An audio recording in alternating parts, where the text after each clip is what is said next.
The Titanfall universe has been around since 2014, and since then a very detailed and convoluted timeline has been created through the lore of an assortment of games and other media, including cinematics, comics, and even a whole book.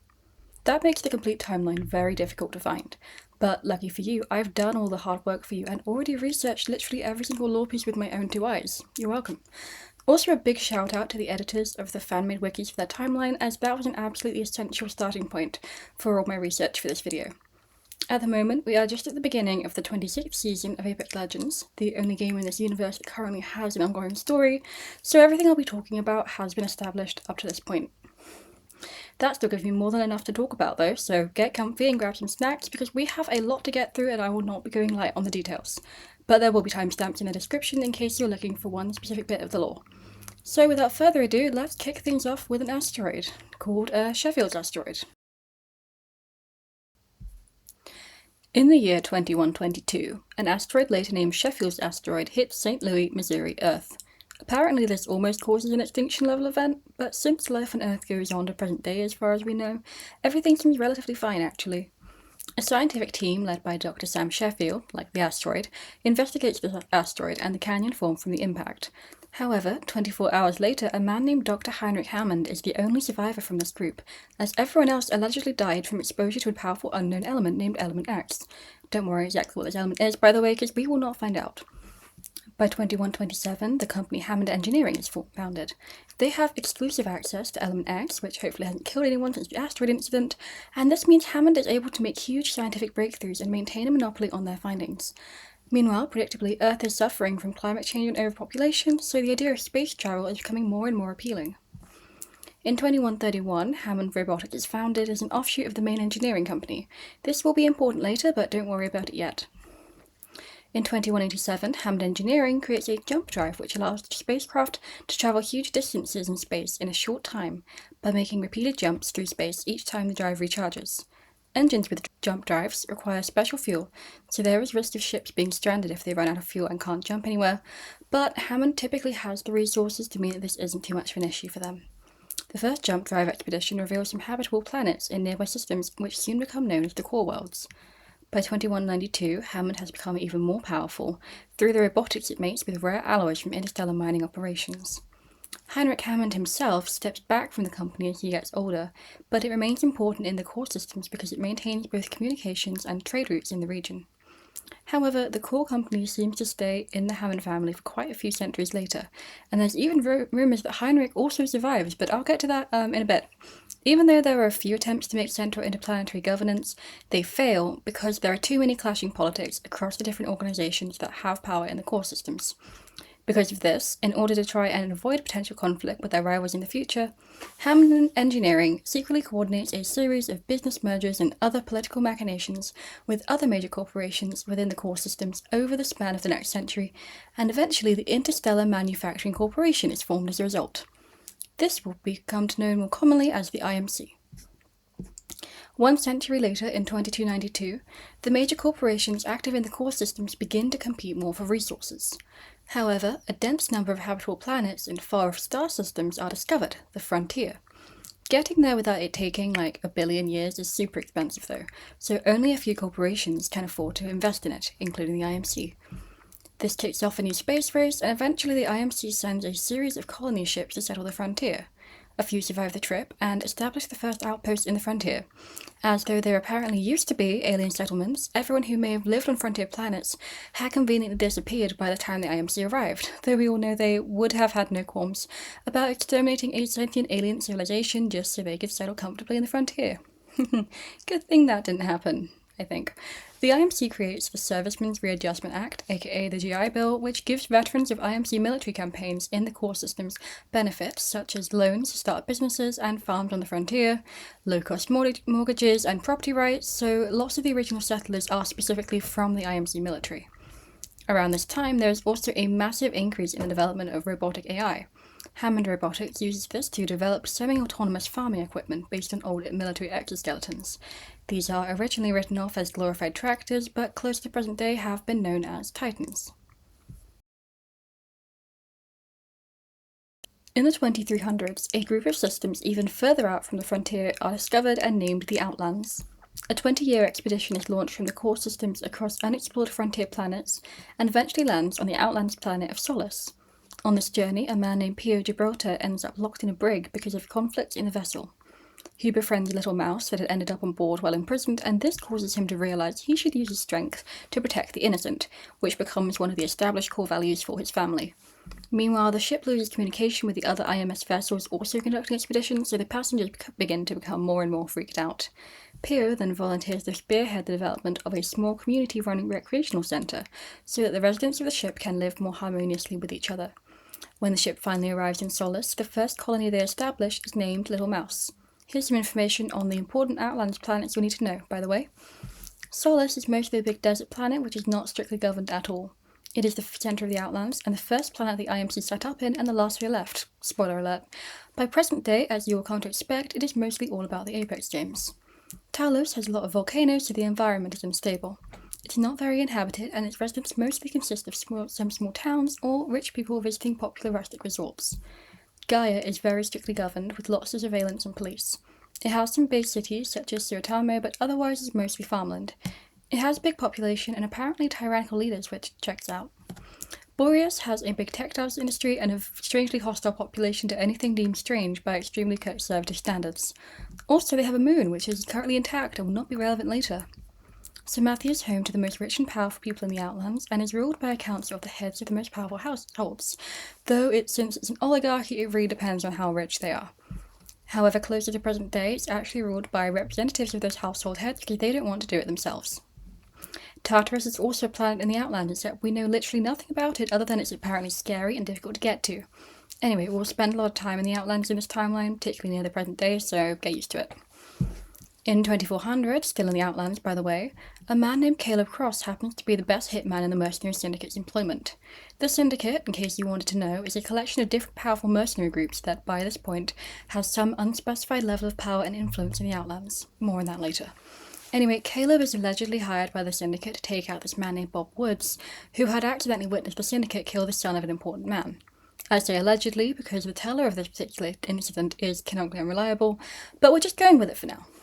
Caleb brutally kills Woods' family before taking him out because he's a mega sadist, so Woods actually gets him arrested. But the Syndicate just gets him released again very quickly, so Woods instead takes matters into his own hands and uses his job at a sewage plant to drown Caleb in the sludge. Ew. That's not the end of Caleb though, because unluckily for literally everyone, Hammond Robotics has been wanting to figure out how to put dead people's minds into robots. So they decide that Caleb is somehow the perfect guinea pig for this. Though honestly, if it were me, I would not really want to make someone who likes to be brutally torment and murder people into a mortal killing machine, who is even better at brutally tormenting and murdering people. So that gives you a good measure of Hammond Robotics' values. 20 long years later, Caleb is made into Revenant, the first simulacrum. This comes with 3 fun perks. Firstly, he is programmed to forget every time he dies on assignments, so they just send him out there over and over again with his mind transferring to a new body each time the current body is destroyed. Secondly, his source code, the organic matter that makes up the code that he's based on, which acts by basically just predicting whatever a live Caleb would do in any situation, is his actual human head, which is just going to be preserved indefinitely. And destroying it is the only way Revenant can permanently die, which he also cannot do himself. Thirdly, and most importantly, the ego retention system is created. This is made to stop simulacra from having mental breakdowns when they realise they are dead people who are actually robots, by literally suppressing any thought they could have about this and altering what they see, hear and feel to continue to make them believe they are human despite any logic in any situation suggesting the exact opposite. Clearly, anyone whose ERS breaks would surely be absolutely delighted by the situation they realise they're now in. Hopefully this will not happen. Yay! By 2442, the IMC's resources are already split between the Frontier and core systems. To make matters even worse for them, their rivals in the core systems launch a series of attacks on them to try and weaken their influence over that region. This starts what's known as the Corporate Wars and leads to the IMC scaling back all their investments in the Frontier and mostly leaving the colonists to their own devices. In 2445, the company AI Logic is founded in Angel City on the frontier planet Angelia. And fun fact, their city is named after a massive angel statue that was constructed as a symbol of peace for the city, and was formerly known as Port Janus before that. Later on, AI Logic starts an Outlands charter from Samatthi, which becomes known as Chevrex. Its best known product is security monitoring systems, which are mostly drones. Jumping ahead again, in 2525, the Gibraltar family, descendants of Pio Gibraltar, one of the original Outland settlers, found SARAS, the Search and Rescue Association of Solace. When the IMC expeditions failed to support the community of the planet, they stepped in as a replacement. A little after that, in 2560, a cult-following Revenant is founded, as he has been consistently active as a hitman for Hammond and the Syndicate since his conversion into a simulacrum. As you may have started to notice, the Outlands have now been settled for a couple of centuries, but this was against the original plan from when they were discovered, as some of its citizens will soon find out. Skipping ahead one more century, in the year 2640, right when the IMC is beginning to wrap things up at the core world to head back to the frontier, but more on that in a second, a humanitarian billionaire named Lillian Peck finally gets her passion project off the ground, literally, as it is a floating city above Samathi's surface named Olympus. It's intended as a place where people from all backgrounds can come together and make progress in the arts and sciences, as a stark contrast to the rest of the planet. Jump drives are developed further here, as well as phase runners, which use the void between dimensions to quickly transport matter across long distances. However, other discoveries are also being made, including one by researchers, including Dr. Aleki Gibraltar, another member of the Gibraltar family, who discovers that the Outlands will completely run out of energy sources within the next 20 years.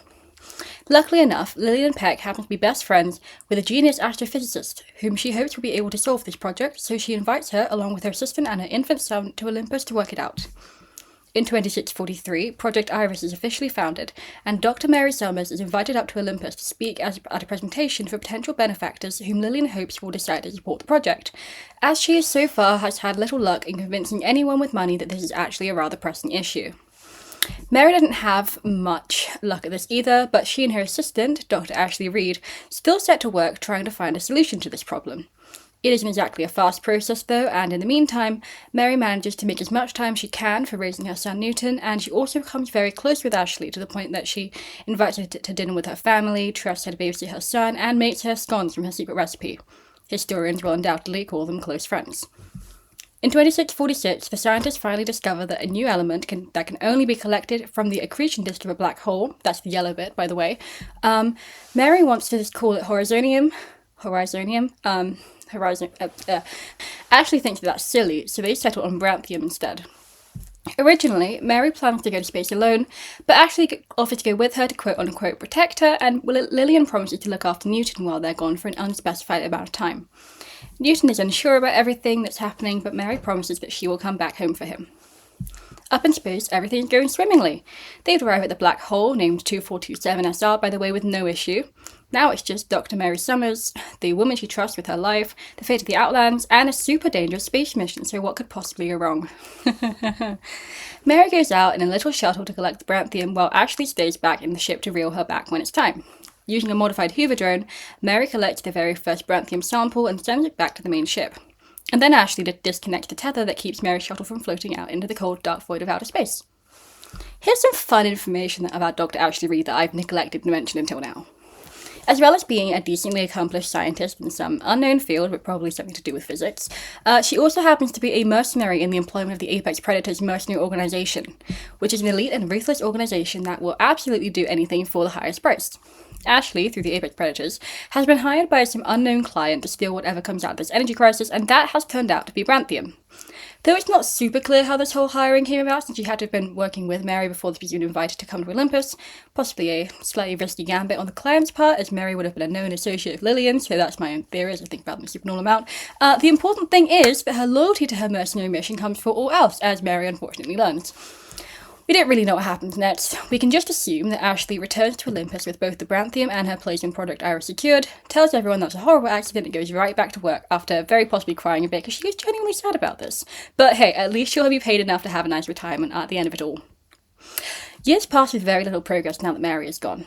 The energy crisis officially starts in 2655, which has a variety of effects on different planets in the Outlands.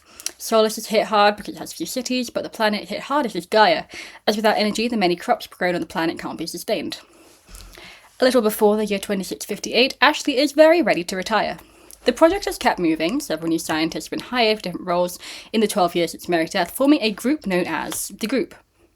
As well as Ashley and Aleki Gibraltar, who is fully involved in Iris now, there is also Dr. Emily Biquette, known as himself as the Mother of Minerals, who is a geologist who formerly did freelance work for the IMC around alternative fuel resources. She has a child named Luke with a chemist from the frontier planet Gridiron named Emil, by the way. He's also going to be important, but you'll have to wait a bit to see him again. Other scientists in the group whom we know much less about are Professor Millie Delgado, a scientist who makes up for what she lacks in height with a huge ton of expert physics knowledge, Dr. Armin Fletcher, who is a medical doctor with ties with the IMC and even stronger ties with love of desserts, Dr. Conan Shelley, who is an engineer with a handlebar moustache and a lot of sweat, and Dr. Anastasia Oliveira, better known by her nickname Stay, who is a mechanical engineer who wears a lucky bottle opener around her neck. And then there's Newton. Since Mary's death, Newton has been living with his grandmother, but as she's now moving back to Samantha's surface, he is moving into a new apartment all by himself. It's been 12 years, by the way. He's like a young adult by this point. While he's clearing things out, he brings Ashley a box of Mary's old things that he thought she might want, as Ashley has done a surprisingly good job of contributing to taking care of him in Mary's absence. It's sweet, actually. She definitely has a real soft spot for him, and he thinks the world of her, which definitely does not help at all with her constant crushing guilt over her own actions 12 years ago. Anyway, in this box, along with a bunch of newspaper cuttings and photos from Mary's belongings, is a pair of nunchucks, which Ashley refers to as nunchaku in her internal monologue because she is a total nerd, which Newton guilt-tripped his grandmother into getting to him when he was 14 because he thought they looked cool. He explained that he was inspired when Ashley let him tag along to the gym with her and saw her unsuspiciously training with weapons. But he kept hitting himself in the face with the nunchucks, so he gives them to Ashley instead, as she can definitely make better use of them. Newton still remembers this dream he had when he was little about Mary making it home to him. So he wants to work Project Iris as an intern so he can eventually try and learn more about black holes and find out what happened to her. However, Ashley is resistant to this idea because she knows all the scientists in the group will soon get extremely murdered as soon as they finally work out how to properly refine the branthium, and she also tells him about her young brother who died at the same age Newton was when Mary died, as an explanation for her trying to keep him out of potential danger, and not, the whole mercenary thing.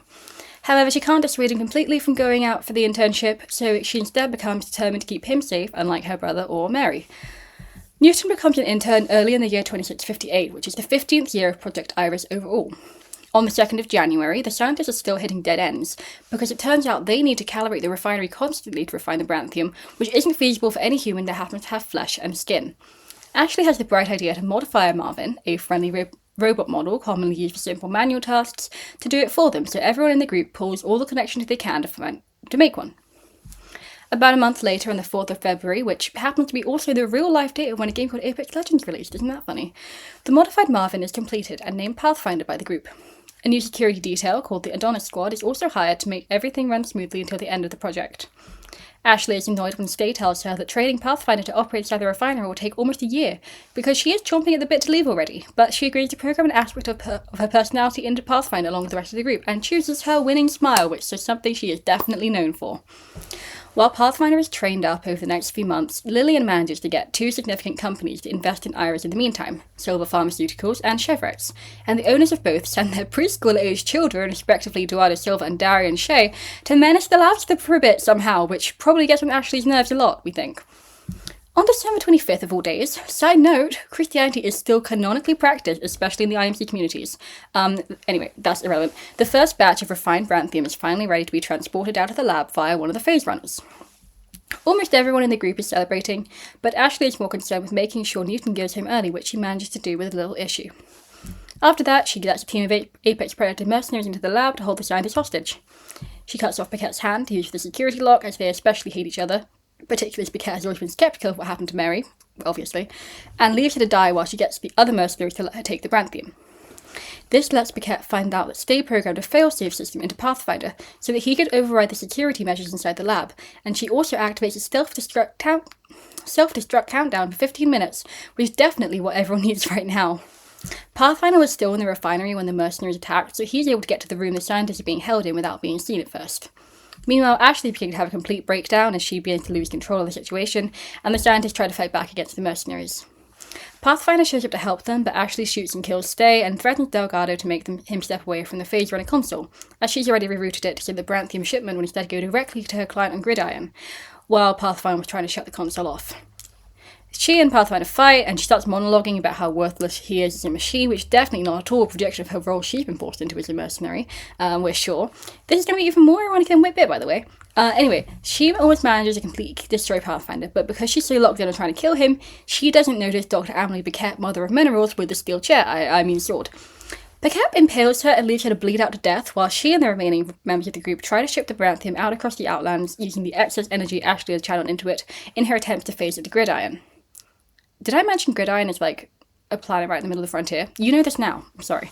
However, more reinforcements arrive to back up the Apex Predators, so the group decide to sacrifice themselves so that Pathfinder and most of the Branthium can be sent through the Phase Runner, as the excessive level of energy is too dangerous for humans. The lab self-destructs and ignites the remaining Branthium, which blows up the Phase Runner and causes a rift of phase energy to form where the lab once stood. And at the same time, crates of Branthium appear all across the Outlands, effectively ending the energy crisis by more or less distributing it across many different planets.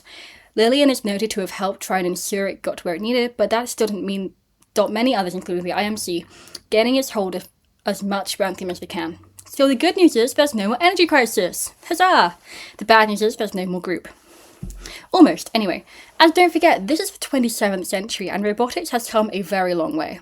And, driven to the absolute brink of desperation after losing too much blood for her body to be healed, Dr. Ashley Reed is forced to set aside her own reservation against machines in order to survive in one way or another by becoming a simulacrum. Unfortunately, things don't go quite as planned, and she loses most of her memories in the process. So she essentially ends up as a brand new blank slate as a simulacrum named Ash, and back into the Apex Predators' employment once again. Let's return to the frontier for a moment. Around the same time that all this has been happening in the Outlands, the IMC has finally got control of the situation in the core systems. Significant leaps in technology have been made as a result of all that conflict, including Titans, those big farming mechs, now being equipped for combat. The pilots of Titans have always had different certifications, most often for civilian applications like construction or shipping, but now some are certified for full combat, though it is a lot more rare. However, another result of the corporate wars is that the core systems now seriously lacks resources in arable land after years of war. Lucky for the IMC, they remember that they used to have a ton of colonies in the frontier, so they hop back over and try to assert eminent domain because they used to be in charge a really long time ago, so in their eyes, everyone will automatically agree that they'll be in charge again with no issue. They send the military over to establish control over the region and begin to build new manufacturing and mining operations, which displaces the thousands of frontier citizens that have been doing relatively well for themselves until now. Naturally, the colonies reject the IMC's claim to the region and attempts at diplomacy begin. It doesn't go well. By 2671, the frontier has become so resistant to the IMC that the systems have formed a territorial defense pact, united in fighting off the IMC despite being from loads of different backgrounds and factions. This leads to the formation of the Frontier Militia, made up of fighters with a wide range of experience who all want to protect the frontier, even with the odds very much stacked against them. Now that the militia is formed, the Titan Wars against the IMC begin. The militia is divided into brigades which fight in assigned sections of frontier territory to try and cover as much ground as possible, although they aren't universally supported by the citizens of the frontier, as some people obviously disagree with their claims that their action against the IMC is the best way to solve this problem. The militia quickly grows in numbers and retakes contested land using Titans and other materials stolen from the IMC. But since the IMC has had the core systems now, they just mobilize thousands of soldiers to occupy the frontier using all the resources they've claimed in the corporate wars. As the militia only have the outdated technology they have access to in the frontier and are also extremely disorganized, this puts them at a clear disadvantage. The planet Gridiron becomes the official center of IMC operations in the frontier and home to the first Hammond Robotics Titan factory. The planet Demeter is also put to use, as it is situated between the core systems and the frontier. It becomes a crucial fueling station for IMC reinforcements to ensure their ships can jump to Gridiron and access the frontier. Things do not go well at all for the militia because of the IMC's seemingly infinite resources. By 2692, they are almost completely overpowered by the IMC with only one fleet left. Taking a brief break from the militia's almost total destruction, we've got some events in the Outlands to look at for a bit. Now into the 28th century, in the year 2700, everyone's favourite souped-up Marvin Pathfinder wakes up in an abandoned warehouse in Solace with no memories. He finds a scrap of paper with a label and a picture of a Marvin, so with no other information he assumes that is his name, which is half right, I guess. He begins to travel around the Outlands for a while and begins a series of jobs after needing money to fix his leg because it was damaged when someone tried to steal it. These jobs include a farmer, though he was fired because he couldn't farm, a teacher, though he was fired because he couldn't teach, an engineer, though he was fired because he knew too much and put everyone else out of work, a marketing agent, though he was fired because he was told the truth, a corporate overlord, though he was fired because he told a joke, a coat rack, though he was fired because he moved, a secretary, though he was fired because he hung up on important calls, an arms dealer, though he was fired because he called everyone his friend, a line cook, though he was fired because he set the kitchen on fire, a fuel attendant, though he was fired because he set the station on fire, a firefighter, though he was fired because he didn't forget because he forgot his ID, a door-to-door salesman, though he was fired because he didn't knock, a used vehicle salesman, though he was fired because he answered too many questions, a new vehicle salesman, though he was fired because he didn't answer enough questions, a beverage serviceman, though he was fired because he spilt hot drinks on customers, a masseur, though he was fired because he broke customers' bones, a painter, though he was fired because he only drew smiley faces, a therapist, though he was fired because he was too optimistic, a musician, though he was fired because he rocked too hard, a handyman, though he was fired because he got stuck inside a customer's oven, a poet, though he was fired because he didn't understand limericks, a pilot, though he was fired because he landed upside down, a weatherman, though he was fired because he predicted the weather, an ice cream server, though he was fired because he didn't know how ice cream tasted, and a window washer, though he was fired because he scared people. As you can probably tell, he hasn't had much success since going through that phase runner, though he persists because he wants to search for his creator, as he doesn't know that they are all dead. Well, almost all dead. Technically dead. We don't know when Newton is. We will never find out. Still on Solace, in 2703, the Thunderdome, an arena which becomes home to a popular blood sport, is built on the island known as King's Canyon. This is part of a strong IMC influence in the Outlands, which has been happening since the mid-2600s. Some of the fighters in the Thunderdome are IMC prisoners who have to fight for their potential freedom, but others just fought for the sake of fighting as well as potential stardom. In the same year, Branthium is discovered in the planet Talos, so the IMC builds an industrial cooler plant which hardens the magma from the planet's volcanoes and crystallizes the Branthium. Two engineers, named Johann and Brigida, move to Talos with their young child to work at the cooler plant. Brigida is a mechanical engineer, and Johann is a fuel engineer who works for the IMC. Johann's brother, Arta, also lives on Talos, but he's part of a community that worships the Norse gods and rejects all technology, so he and his brother are strongly opposed to each other's lifestyles. However, the IMC goes too far with their attempts at harvesting more Branthium, and a flash freeze happens, killing both Brigida and Johann. After the accident, Arta takes in their child, named Blothunder, and raises them in his community, teaching them the old ways, a belief system about accepting the glory of nature and rejecting modern technology. In 2705, the siblings Sok Lang and Kit Xiang Fua begin competing in the Thunderdome. 2 years later, in 2707, another fighter joins, August Brinkman. He's the sole heir to the family fortune after his parents were killed by shady people over the shady deals that their money came from, and he quickly becomes known in the Thunderdome for his reckless and selfless style of fighting, becoming the game's very first celebrity. He forms a trio squad with Sok Lang and Kit Xiang, and also falls in love with Sok Lang, so they quickly marry and have a son named Nathaniel. Meanwhile, in the frontier, after years of recovery, the militia finally attempts to strike back at the IMC, and the Frontier War begins. Before we continue with that, though, we need to spend a couple more years in the Outlands, because some big events are about to happen there as well. In 2708, two very significant events happen at the same time on the planet Boreas. The first is that a baby named Obi Adelasin is born with very striking blue eyes, and the second is that the planet's moon explodes because an asteroid crashes into it. Due to a folktale known on the planet about a moth, as moths are important, remember, because Boreas' textile industry, who led others into suffering and was destined to be reborn as a human, a significant portion of the planet blames Obi for this event, though thankfully his parents still love and unconditionally support him, as they should. By the time he's in school, some children even refuse to show up because they are afraid he will kill them with his scary blue eyes, so his parents pull him out, and rightfully call everyone there a fool for treating him so badly. The damage to Boreas' moon, called Clio by the way, causes meteor showers in Boreas' surface and atmosphere, changes the tides, and causes temperatures to rise at the poles and plummet at the equator. Essentially about 50 different environmental disasters all at the same time. That's not all that happens in the Outlands this year, though. Protests start happening as Hammond Robotics continue work on Simulacra, and the protesters will still be extremely justified in doing so. A couple named Marcos and Alonso Andrade are both notorious thieves operating in particular around Samathi, who met while attempting to steal from each other and very swiftly fell in love. Oh, cute. As he's a family man, Marcos secures a booking at Tenmei, a fancy restaurant in Olympus, to treat Alonso and their 9-year-old daughter Loba.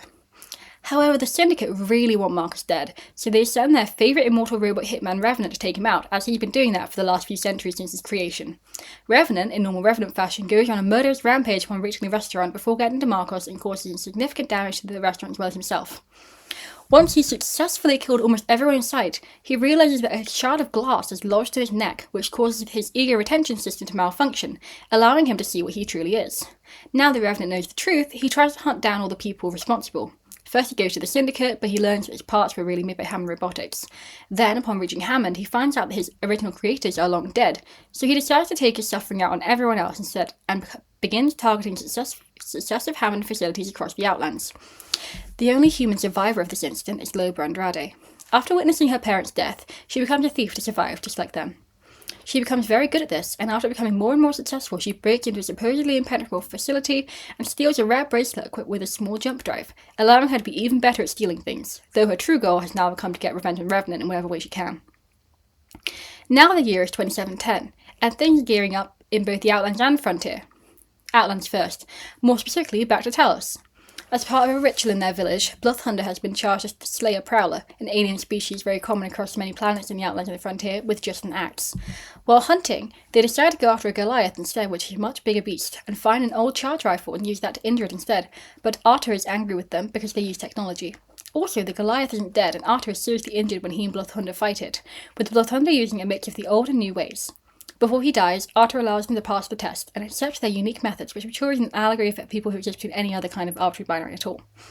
Shortly after Arthur's death, Bloodthunder comes across a raven which guides them to the Goliath for their final standoff, and then later name it after their dead uncle. They kill the Goliath using a powerful coolant left over from an old mining project, but suffer lung damage, which means they have to wear a mask so they can breathe. Arthur is giving a traditional Viking funeral afterwards, and Bloodthunder begins to help the community become more open to modern technology, while still preserving their old traditions. Meanwhile, another popular fighter in the Thunderdome fights his last match before leaving to enlist in the IMC's army and fight in the Frontier War. This man's name, in case you're wondering, is Kuben Blisk. Now that we're back in the Frontier in the same year, that means it's time to stand by for Titanfall, as we finally reach the events of the game's first campaign. The militia has managed to survive this far into the Frontier War, though they are still very small in numbers and running out of fuel, so they head to the planet Victor in the Yuma system to steal the IMC supplies necessary to replenish the fleet. Here's some key members of the militia we were introduced to early on. Bish, short for Bishamon, is an IMC-trained electrical engineer from Earth who joined the militia after losing a Frontier job placement to the IMC that cost him his life savings to get there. He serves as a combat intel specialist who remotely hacks IMC systems in combat and gives tactical advice to pilots in action. Sarah Briggs lost family members as a child in incidents where the IMC forcibly displaced Frontier citizens and vowed revenge on them ever since. She served in the combat operations for the militia before moving to the command ranks of the militia's Marauder Corps, and fun fact, the IMC actually views her as one of the 50 most dangerous militia operatives. Anyway, back to Victor. So the IMC on the planet sets up turrets to defend against the militia, and also tries to disable the fuel pumps, while the militia try to access terminals to get to the fuel. Eventually they do get the fuel they need, while the IMC evacuates the area. Most of the fleet survives the raid with enough fuel for the next month, though some lives are lost, so the militia needs to recruit more people. They receive a distress message from a small colony from an unpopulated sector, so some pilots are sent to investigate whether it's IMC trap or potential allies. Meanwhile, the IMC deploys probes to numerous sectors to try and track down the militia, and find life forms in Sector Bravo 217, which is previously believed to be uninhabited, so they assume militia forces must be hiding there, and the team led by Sergeant Kuben Bliss is sent to investigate. The militia pilots arrive at the village that sent the distress signal, but they run into IMC forces which are backed up by Spectres, basically mass-produced robot soldiers. Suddenly, the militia receive a transmission from an unknown voice telling them that they can't engage with the IMC because they can't be reasoned with. Both sides identify the voice as James McAllen, a former IMC commander who fell off the radar 15 years ago after staging a mutiny on the IMS Odyssey ship, which he was executive commander for under Vice Admiral Marcus Graves, because of how the IMC was treating the Frontier citizens. Graves, by the way, is the Commander-in-Chief of the Frontier Command, who personally commands, God, I said command so many times then, IMC forces in the field and can overall operate much more informally than commanders in the core systems. He's even called for policy changes that the IMC considers too risky for themselves and too lenient for the Frontier. McAllen communicates with the militia again, but he's upset that the IMC has found him because they were tracking the militia, and says he needs evacuation for survivors of the attack on the village. The pilots are then instructed to hold off the IMC until all the colonists can be evacuated onto militia dropships, and McAllen agrees to help the militia fight the IMC if they can get his people to safety. The militia decides to trust McAllen for now since he has more combat experience and knows the area better, despite Briggs' reservations.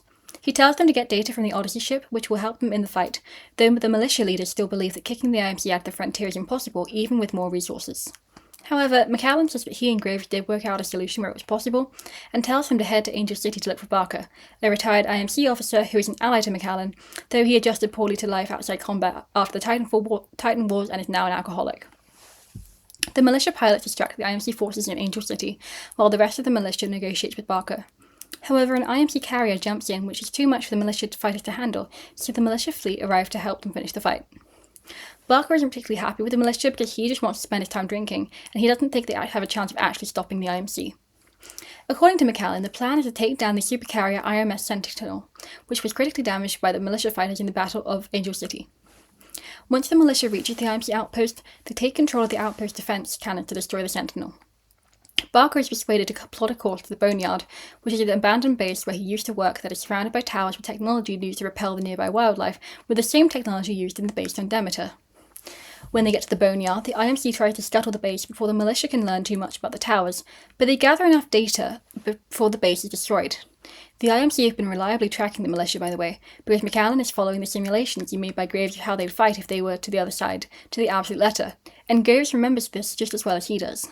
Anyway, they're close now, so the militia heads to the base on Demeter's fourth moon to take out the towers that keep out wildlife so they can overrun the base with creatures. McAllen makes a device to take out the towers on the base, while the rest of the militia and IMC fight over the base. Briggs's team is taken out and she's injured, so she can't get to the last tower, so she goes to a launch console instead to try and use the ice pick from there. This lets Bish remotely control an IMC ship to take down the last tower. Now that the towers are down, the militia ships all head for Demeter, while Mr. Hammond, presumably a descendant of Heinrich, sends reinforcements from the IMC from the core systems. Now on Demeter, McAllen pilots his Titan to lead the militia members to the station to destroy it. He tells Briggs and Bish to get the fleet out and destabilizes the core of the fueling station himself. The IMC realise they can't shut it down without causing a reaction that will destroy the entire station, but Spyglass, one of the robotic units that handles IMC tactics and communications, overrides the IMC evacuation from Demeter. By this point, McAllen realises they won't be able to escape with his life before the core explodes, so he begs Graves to defect and stop the IMC instead. Without the refueling station, the frontier is cut off completely from the core systems, and IMC reinforcements will now take years to reach the frontier. Graves actually does defect to join the militia, and helps their plan to strike an IMC robotics factory, which is their other source of military reinforcement. The mission is successful, and the factory self-destructs, leaving the IMC seriously weakened in their fight to control the frontier. The following year, in 2711, the Frontier Corps is founded. This is a volunteer humanitarian organisation that helps frontier communities in need, and with all the turmoil of the war, they definitely need all the help they can get. Around the same time, the IMC's influence is slipping already, as the government on the planet Nexus, which was backed by the IMC, is overthrown in a coup and replaced by a tyrannical monarchy. In 2712, a colony named Hope is founded on Boreas's broken moon Clio, which is dedicated to conserving and restoring the moon as much as possible in order to mitigate the damage to the planet it orbits. Things are beginning to shift in the Outlands too, as in 2713, the IMC begins to pull more of its funding and personnel from the Outlands to focus on the situation in the frontier. At the same time, Blood Thunder's villagers are beginning to accept technology more and more. Though they live in a remote area, some visitors would occasionally pass through the village. One in particular is a tracker named Boone, who came to Talos and gained permission to hunt on the land. Blood Thunder is fascinated by Boone and offers to help, and the two become close while hunting together. Boone's ultimate goal in Talos is to track a beast known as the Unknown One, so they get hold of the specialized tool to track it down. Boone gives these tools to Blood Thunder, and they finally find the beast. However, they learn that Boone really wanted to take the beast to the Thunderdome, which strongly goes against Blood Thunder's belief on how hunted animals should be treated. Boone leaves, and Blood Thunder chases after him all the way to the games in Solace. They watch his match against the beast, but it kills him, so they decide to succeed in battle themselves, so that Boone can go to Valhalla with them despite not dying in an honourable battle. Despite the Battle of Demeter, the IMC has not given up trying to regain control on the frontier. In 2714, they try to intervene again against the relatively new monarchy on Nexus in an attempt to take back the control they used to have over the planet. The Frontier War is still going strong by 2715, but not everyone in the Titan at this time is a pilot, yet. On a farm on Angelia, a young girl named Kairi Imahara, who happens to be the daughter of an accomplished pilot, decides to take her father's Titan out for a spin. However, when she accidentally ends up in a war zone, her father comes out to rescue her and they both get back to the ground safely. This man is known only as Viper, and he's a former test pilot for the IMC before becoming a mercenary, currently working for the Apex Predators. Yes, they're still around, but seemingly a lot smaller than they were back in the 50s. Despite Kairi's fascination with the machines, Viper is insistent that she will not become a pilot like him, though she's too young to really understand why he feels so strongly about this. Soon after that, his boss, Mr. Cuban Blisk himself, by the way, as he's now entered his mercenary era sometime out in the last 5 years, comes over to pick him up for the Frontier War, as the Apex Predators have been given a very important assignment for the IMC. Now it's time to stand by for Titanfall 2. Let's talk about a name you may be familiar with. Jack Cooper is your average rifleman in the militia, who enlisted for similar reasons to many others. His family relocated from Earth to the frontier to search for a better life, but soon found their rural community harassed and exploited by the IMC, so Cooper decided to volunteer for the militia to free the frontier from oppression. Oh, also another thing, at some point the militia started systematically taking out IMC bases on the moon of Kraken, which, between the events of the two Titanfall games, which is the guild missions of Titanfall Assault. I just felt that was worth mentioning. They've been up to some things before Titanfall 2. Okay, bye. On the militia ship, the James Buchanan, no point for guessing who that one's named after, the pilot Ty Lastimosa is training Cooper to be a pilot himself, including by putting him through a gauntlet simulation to test the essential agility needed to be a pilot. Lastimosa is a master-level combat pilot who works for the Marauder Corps. He grew up in the frontier planet Harmony before it became the militia base planet, and was one of the first pilots to serve in the elite militia unit, the SRS, after the Battle of Demeter 5 years ago. He also piloted prototypes of the new militia Vanguard class Titan during its development on Harmony, which is the first Titan manufactured by the militia, rather than stolen from IMC's resources. Lastimosa lets Cooper pretend to pilot a Vanguard Titan via the simulation, but militia has to go to battle before he gets a chance to practice. The militia's goal, by the way, is to take down an IMC research facility on the planet Typhon. However, the IMC ambushes the militia, and Lastimosa is attacked by the Apex Predators led by Blisk, which is apparently part of their customized security services assignment of General Marder of the IMC's Ares Division, basically where they do all their secret and important research. Since Lastimosa drugged Cooper to heal his injuries before he was attacked, when he wakes up he's almost attacked by prowlers, as they're apparently based on every planet in the Frontier and Outlands. He finds Lastimosa inside his Titan severely injured, and Lastimosa transfers authorization of his Titan, BT-7274, Respawn really likes particular numbers, by the way, to Cooper despite him lacking any formal pilot training. Cooper sets about finding new batteries to pilot BT in the wrecked militia ship, though most of the lifeboats were ejected, so other survivors are possible. Once he's fully discharged, BT becomes determined to complete Lastimosa's mission and rendezvous with militia member Major Anderson, so Cooper agrees to do that. The pair head through a reclamation facility, basically sewage processing, which is currently run by the Apex Predator member Kane.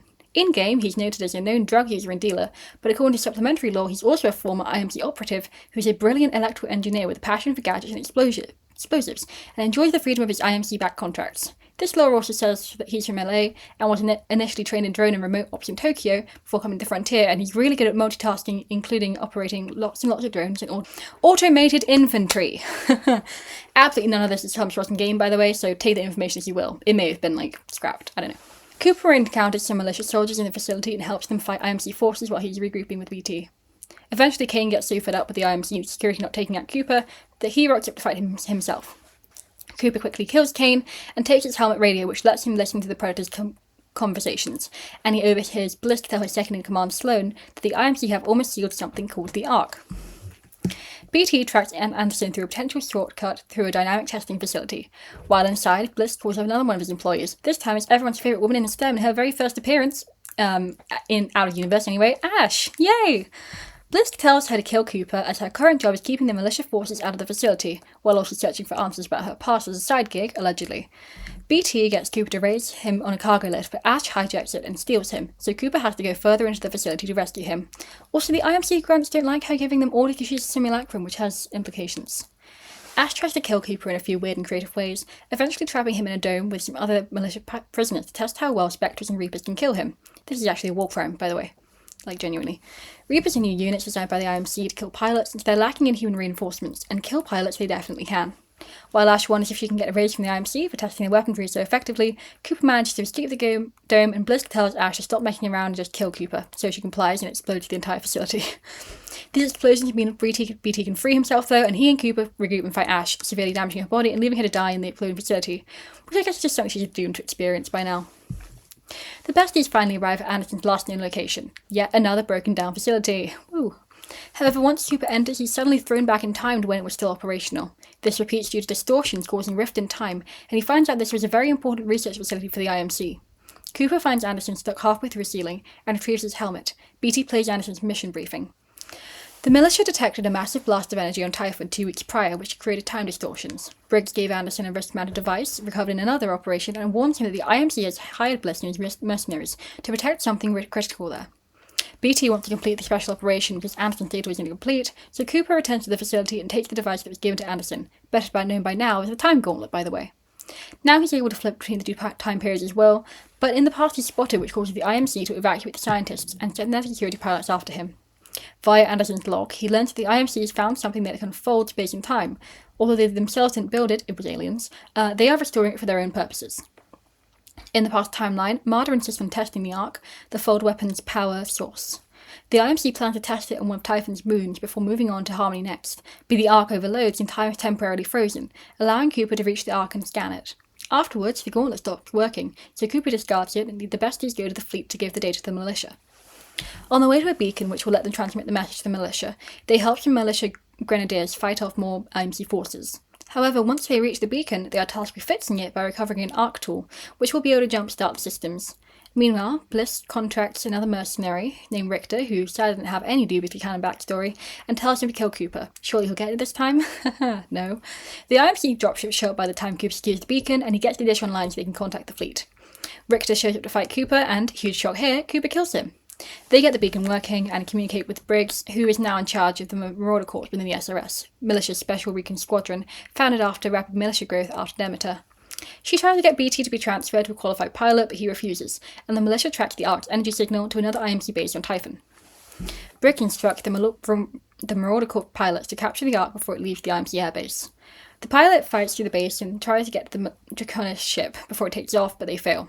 Cooper essentially tries jumping between ships to reach the Draconis, and thankfully the militia is helped by the 6-4, a freelance group of pilots led by one named Gates, who actually has a code of honor unlike other groups of pilots involved in the story. While on top of one of the ships, Cooper encounters Viper, and I'm sure I don't need to tell how he goes other than the fact that his family is about to receive some very, very bad news. BT and Cooper know nothing of this though, of course, and make it to Draconis despite BT being very damaged. They find the Ark, put it in BT's cockpit, but BT shields him from an explosion inside the ship, and things suddenly go very wrong. When Cooper comes to, he finds that he and BT have been captured by Bliss and Sloan. Sloan is a bounty hunter who became a thief for various criminal organisations after growing up in poverty, and was eventually hired by Bliss. Also, fun fact, she adopted a misspelled version of her name on purpose, because she apparently likes to annoy people and make them uneasy. The mercenaries threaten Cooper in order to get BT to give it the Ark, and eventually it works. Because BT is so damaged, Cooper retrieves his Seer kit, which includes his data core, and escapes the Draconis. The militia sends down another vanguard that he plugs BT's data core into, and the bestie duo fights Sloan while the Predators deliver the Ark to the fold weapon. Sloan obviously dies, but the fold weapon is severely damaging BT again. Bliss shows up, but he tries to recruit Cooper to the Apex Predators instead of killing him, as his contract is inspired and also all his colleagues are dead now. Cooper goes to stop the fold weapon instead, but BT uses his own reactor core to destabilize the Ark and sacrifices himself before Cooper can retrieve his data core. Now that the fold weapon is destabilizing, the militia picks Cooper up right before the whole of Typhon explodes. As several valuable things are still on that planet, a fleet named the Icarus fleet is later sent by Silver Pharmaceuticals to sift through the records, but we aren't worrying about that for a bit. Though this is where Cooper and BT's story ends, the Frontier War isn't quite over yet. Now we need to go to Gridiron to meet a pair of siblings who are very loyal to the IMC. Anita and Jackson Williams are from a family that have been part of the IMC for generations, and they are both very competitive and very close. So competitive, in fact, that they kept a detailed scorecard with 100 things they competed over. As Jackson got his first assignment for Anita, Anita got mad that he won and destroyed the scorecard, but since she graduated before him, they actually tied in the end, so he prepared it for her as a gift, though she won't see it until much later. At their graduation from boot camp, they suddenly get the news that Typhon has exploded, which means that their older brother Zeke, a scientist, is dead. This is especially sad as Zeke didn't show up at their family's traditional send-off party, as he was too busy hanging out with his girlfriend Caitlin. The siblings want revenge on the militia for this, so they go off to their first assignment on the IMS Hestia. The IMC forces have already begun to thin at this point, as since the militia has started winning, both hired mercenaries in the Remnant fleet, which is the fleet that the Spyglass unit from the Titanfall campaign is still commanding after going rogue from the IMC, began to withdraw from the fight. Later in the Battle of the Gridiron, Anita is injured by a militia pilot and rushed back to the ship to be put into stasis despite her protests. The crew of the ship smuggled some kind of item from the Typhon wreckage on board, though Anita assumes some kind of powerful weapon. They instead used the energy to amplify the jump drive and escape on Jackson's orders, eventually crash landing in the new Antia islands on Gaia, the Outlands. Just after the battle, something strange begins to happen in the frontier. A massive blackout starts and spread from Gridiron all the way to the Outlands over the course of 5 years. Though Autocom systems are still able to work within planets with a Syndicate presence, everything basically just shuts down. The IMC recalls its military from the frontier and Outlands, but after some time the militia also disappears from the frontier, so the people of the frontier are basically left abandoned by both sides. Though the Frontier Corps steps in to help people affected, there's still mass migration to the Outlands around this time. At some point after this, Ash is recovered and rebuilt by the company Vincent Dynamics, and begins working for them by directing the pilots in their employment. Also, former 6-4 mercenary Drozen Davis leave that group and set up the Last Resort, which helps the remains of the militia defend Harvesters against remnant fleet raids. Also, Boreas' moon Cleo becomes habitable again, thanks to the Hope Colony. Yay!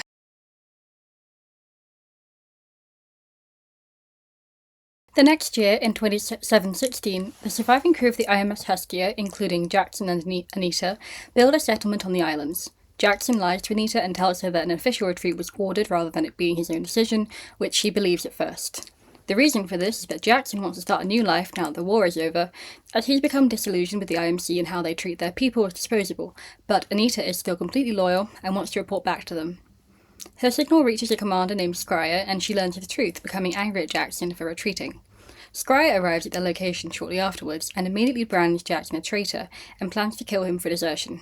When Anita tries to defend her brother, Scryer uses her ship to destroy the crew's settlement, and the siblings fight and manage to kill Scryer together. After some time, the siblings leave to begin their journey home to Gridiron, and Anita promises to stay with Jackson because of their family, even though it means the IMC will hunt her down as well. Meanwhile, if you think that the end of the Frontier War means that we don't have any more wars to contend with, I am sorry to be the bearer of bad news. Now that the IMC is almost completely withdrawn from the Outlands, for the first time a power vacuum has been created, which kicks off conflict about everything from fuel outposts to farming land, and this becomes the Outland Civil War. Within the first year of this war, a woman named Xenia Contreras is arrested by Gaian authorities and imprisoned on the GMS Vantage for apparently being a traitor, though she is definitely innocent of whatever crimes was accused of. Xenia also happens to be pregnant, and when the ship mysteriously crashes on the remote planet Pagos, she raises her daughter Xiomara there, while telling her she was born on that planet and they never need to leave, as there are no other survivors left to dispute this. Also, Nexus's monarchy gets even more extreme and publicly executes hundreds of political dissidents. In the second year of the Civil War, 2717, Makoa Gibraltar, grandson of Dr. Aleki Gibraltar of Project Iris fame, decides to run away from home at 14 because he's frustrated at his family refusing to get involved with the war. He gets a cleaning job at the Thunderdome, which is the blood sport in case you've forgotten, and he meets Nick Gentile, who is close to his age and also works there. Our Nexus saga also comes to an end for now in this year, as the monarchy is finally overthrown in a big battle where a monarch titan, detonates itself and is later memorialized by the community for its sacrifice, as the machine remains where it fell since it is extremely radioactive. That will be important later, by the way.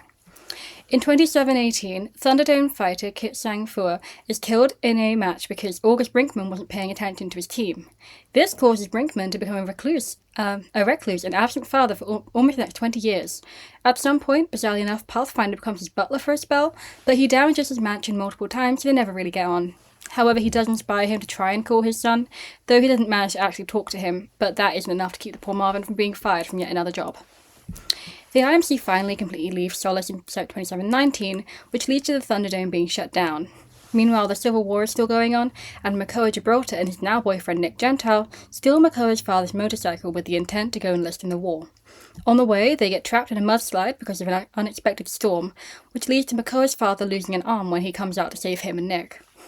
Nick takes all the blame for the incident, which causes his parents to send him to a juvenile delinquency centre, putting him on the path to becoming a criminal before he eventually turns things around and starts a family of his own.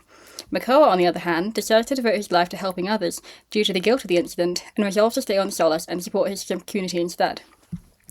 On Boreas, in the same year, Hammond have now gotten involved in the whole moon thing with a plan to quote-unquote stabilise Cleo, though they're clearly leveraging it to gain more resources for themselves. While most people on the planet are more concerned with scary babies and meteor showers, a small coven of witches, in the way witchcraft is practiced in real life by the way, just to be clear, are extremely concerned about this. One of the girls, named Margot, is the most determined to protect Cleo, which leads her to taking a series of very reckless actions against Hammond. She manages to drag along one of her other friends into her newest scheme, Tressa Crystal Smith, another member of the coven who found a community with her fellow witches when having the misfortune of being born on Boreas made her transition as a young teenager far more difficult than it should have been. Margot's plan is to break into a Hammond facility and bomb it, but Tressa tries to stop her once she learns this because she doesn't want people to be hurt. They're attacked by a security spectre, but Tressa uses a nearby container of ferro fluid to destroy it, but it's not enough to stop Margot being dragged away by security and activating the bomb anyway. She may or may not be dead, but either way, Tressa is unable to return to the Coven's place because the police have already arrived, so instead she runs away. Eventually, she finds herself joining the Cleo Recovery Council on the moon's Hope Colony as a terraformer, working with more ferro fluid to help with their attempts to reconstruct the moon. Also happening in this year, roughly 10-year-old Octavio Silva crashes his father's 4th wedding. He's the son of Eduardo Silva, current head of Silva Pharmaceuticals, last seen menacing pet labs as a preschooler, and grandson of the deceased Torres Silva, who was the one who invested in Project Iris on the company's behalf. Not so fun fact, Eduardo's second wife is Octavio's actual mother, whom he just refers to as number 2, so that gives you an idea of this boy's upbringing. Eduardo is getting married on Samathi's resort moon Dionysus, and Octavio decides to use his 10-year-old pocket money to build a big ramp at the venue and rides a hovercart into the wedding while literally being on fire. Also, he livestreamed this all, which kicks off his social media career, and we'll leave him there for a bit. As I mentioned earlier, the blackout reaches the Outlands by 2720, and this is also the earliest possible year that the curfew established on Boreas after the moon's explosion is lifted. In 2721, let's check on the Williams siblings for a bit. Anita and Jackson are still travelling on the Hestia 2, but Jackson is not honestly super bothered about going all the way to Gridiron, even though he still holds memories of his family with him, such as their grandma's red velvet cake recipe. But Anita can't let go in the same way. On their journey, some remnants of the IMC attack their ship and bomb lands on Yota Hill, and Jackson sacrifices himself, shielding Anita before being sucked out of the ship. Despite all evidence pointing to it, Anita refuses to believe he is dead, and begins searching for him the minute she crash lands on Solace. The planets of the Outland begin to start negotiating as several war draws to a close around 2722. The mercenary syndicate emerges as dominant at this time, but the planet Salvo staunchly refuses to have anything to do with them. The next year, in 2723, the mercenary syndicate treaty is signed by the initial 6 planets that decide to join what is known as Syndicate Space: Solus, Talos, Samathi, Gaia, Boreas, and surprisingly, as we to this day know absolutely nothing about it, Tartarus. The Thunderdome is revived as part of this treaty, with Cuban Bliss, as the only surviving or available fighter, being hired as the new games' commissioner. A notable engineer is also hired to build the power grid for the games, Luc Biquet, son of Amelie Biquet, also known as the Mother of Minerals. He was already living in Eelhead Bay near Kings Canyon, former site of the Thunderdome, as well as more than a few IMC scientific outposts, with his 12-year-old daughter Natalie, but they moved to the island to begin work on the games. Natalie begins to explore every inch of the island as soon as luck allows her, and meanwhile he's commissioned to build more and more for the new games, including loot bins, computer networks, respawn beacons, which I guess are canon by the way, and also motion-activated whirlpools to stop competitors escaping the island mid-game. In the same year, a man named Alexander Knotts, a research assistant at Humbert Labs in Zaldana, a city in Gaia, makes some very questionable science decisions. His job was to develop formulas for pesticides to protect crops across the Outlands, but he became obsessed with his creations and started experimenting with the effects of poison on living tissue. His boss eventually finds out and confronts him, but he burns down the lab and fakes his death to escape, supposedly dying by inhaling poison with a similar composition to Scarabaeidae arachnia spiders from the Amelie mountain range. And yes, the mountains are named after exactly who they think they're named after. Officer Victor Maldera wants confirmation that the body is found is actually Knox's, as the only 2 fingers left at the scene are identifiable as his, but the case is closed, though Maldera isn't as easily convinced. Knox's mother, named Katerina Tikacek, is devastated at her son's apparent death, so she becomes the caretaker of an orphanage to deal with her grief. She also adopts a young boy named Hadrian Park, whom she meets when he's trying to sleep under a bridge that he's sitting on. At some other point, she adopts a girl named Mila and gives her the surname Alexander after her supposedly dead son. 2 years later, in 2725, Maldera is still obsessed with cracking the Noct case, and now he has a lead, Pathfinder. By some insanely bad luck, Pathfinder accidentally gets on the wrong side of some mobsters while working his way to Samathi and accidentally kills one, which Maldera witnesses while working his new security job. When Maldera looks through his memory banks to question him, he finds footage of Noct burning down the lab, as Pathfinder happened to be there while working as a window cleaner. Before he can question him about this, they're chased by mobs and inspectors, and Maldera gets shot, but he's okay, and decides to save Pathfinder for the evidence for the Noct case. However, by the end of the fight, Pathfinder is severely damaged, and instead of taking the Noct files before he shuts down, Maldera rewinds his memory bank back further so Path can watch the other important memory he found in there, a message from Dr. Amelie Biquet, Mother of Minerals, about the great purpose that he was made for that she recorded midway through the whole lab being attacked by mercenaries incident. Even though Pathfinder shuts down, some rain manages to start him back up again, and he immediately becomes set on a new goal, finding his creator. Also happening this year, Boreas' favourite scapegoat baby, Obi Edolasim, is now a young man, but unfortunately, no more accepted by the majority of his planet. One day, on the 10th of June of this year actually, he stumbles across a site for the arenas in an old warehouse.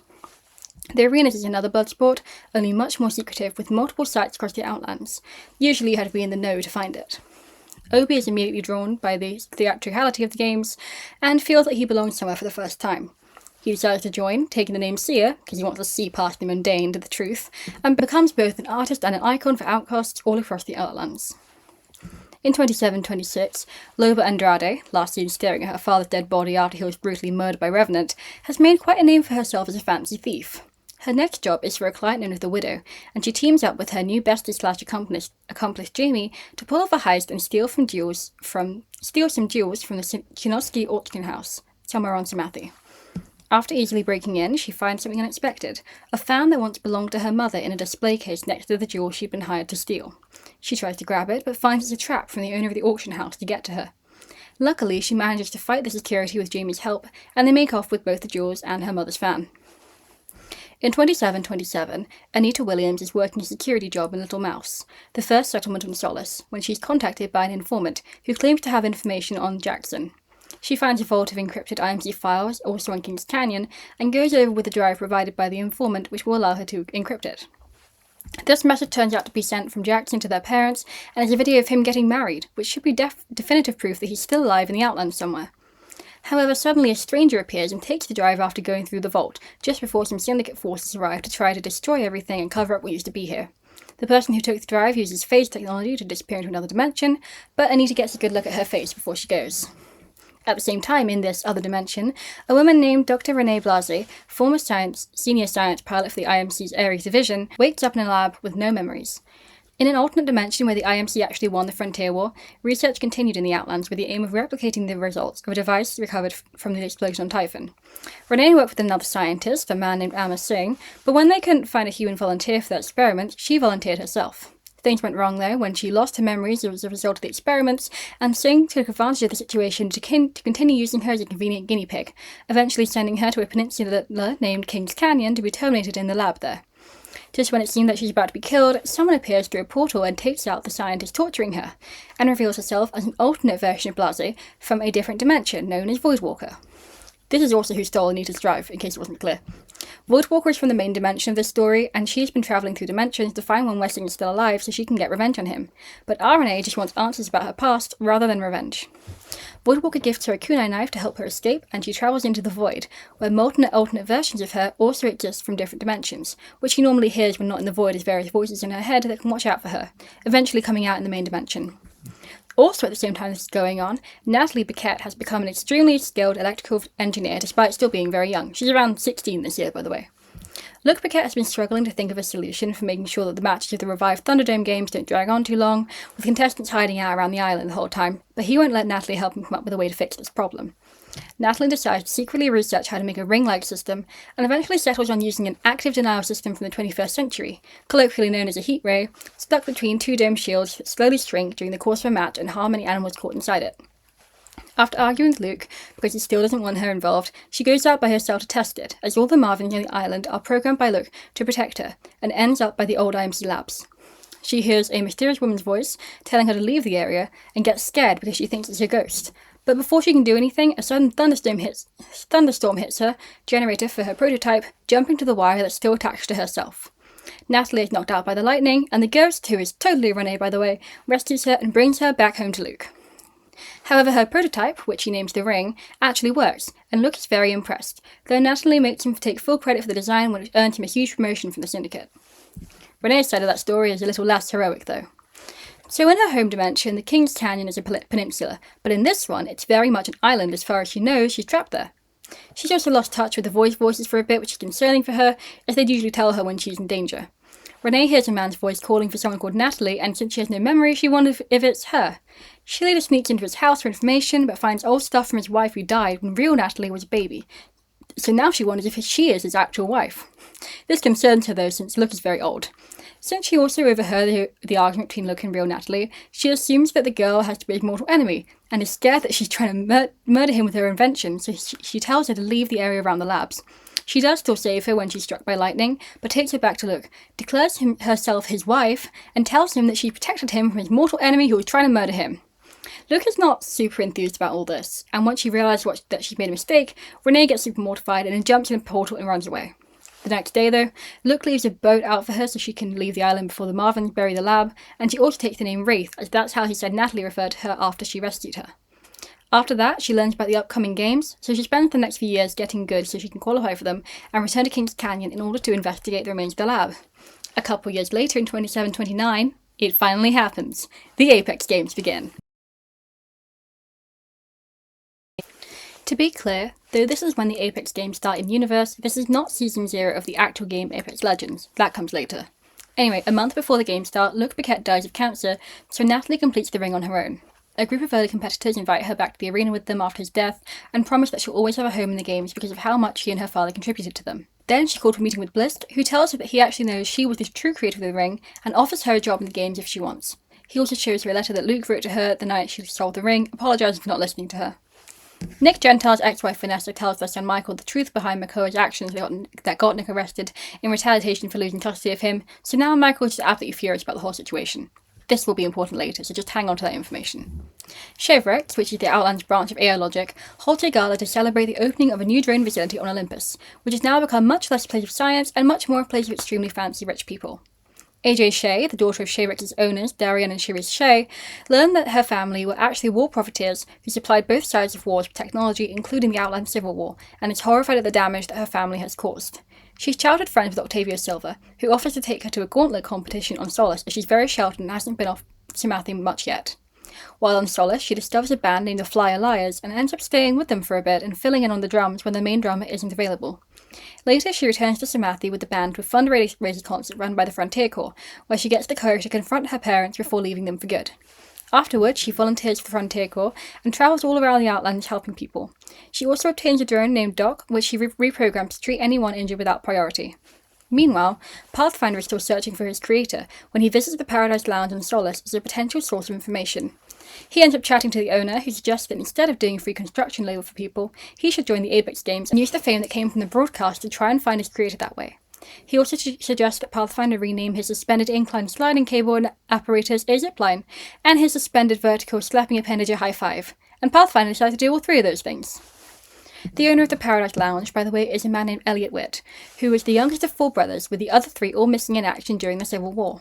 His mother, Evelyn Witt, was one of the best holo engineers in the Frontier, taking on jobs for many different clients, including the IMC, and because Elliot was obsessed with holopilot technology, he spent a lot of time in his teams helping her with the projects, including when his brother went missing in the Civil War.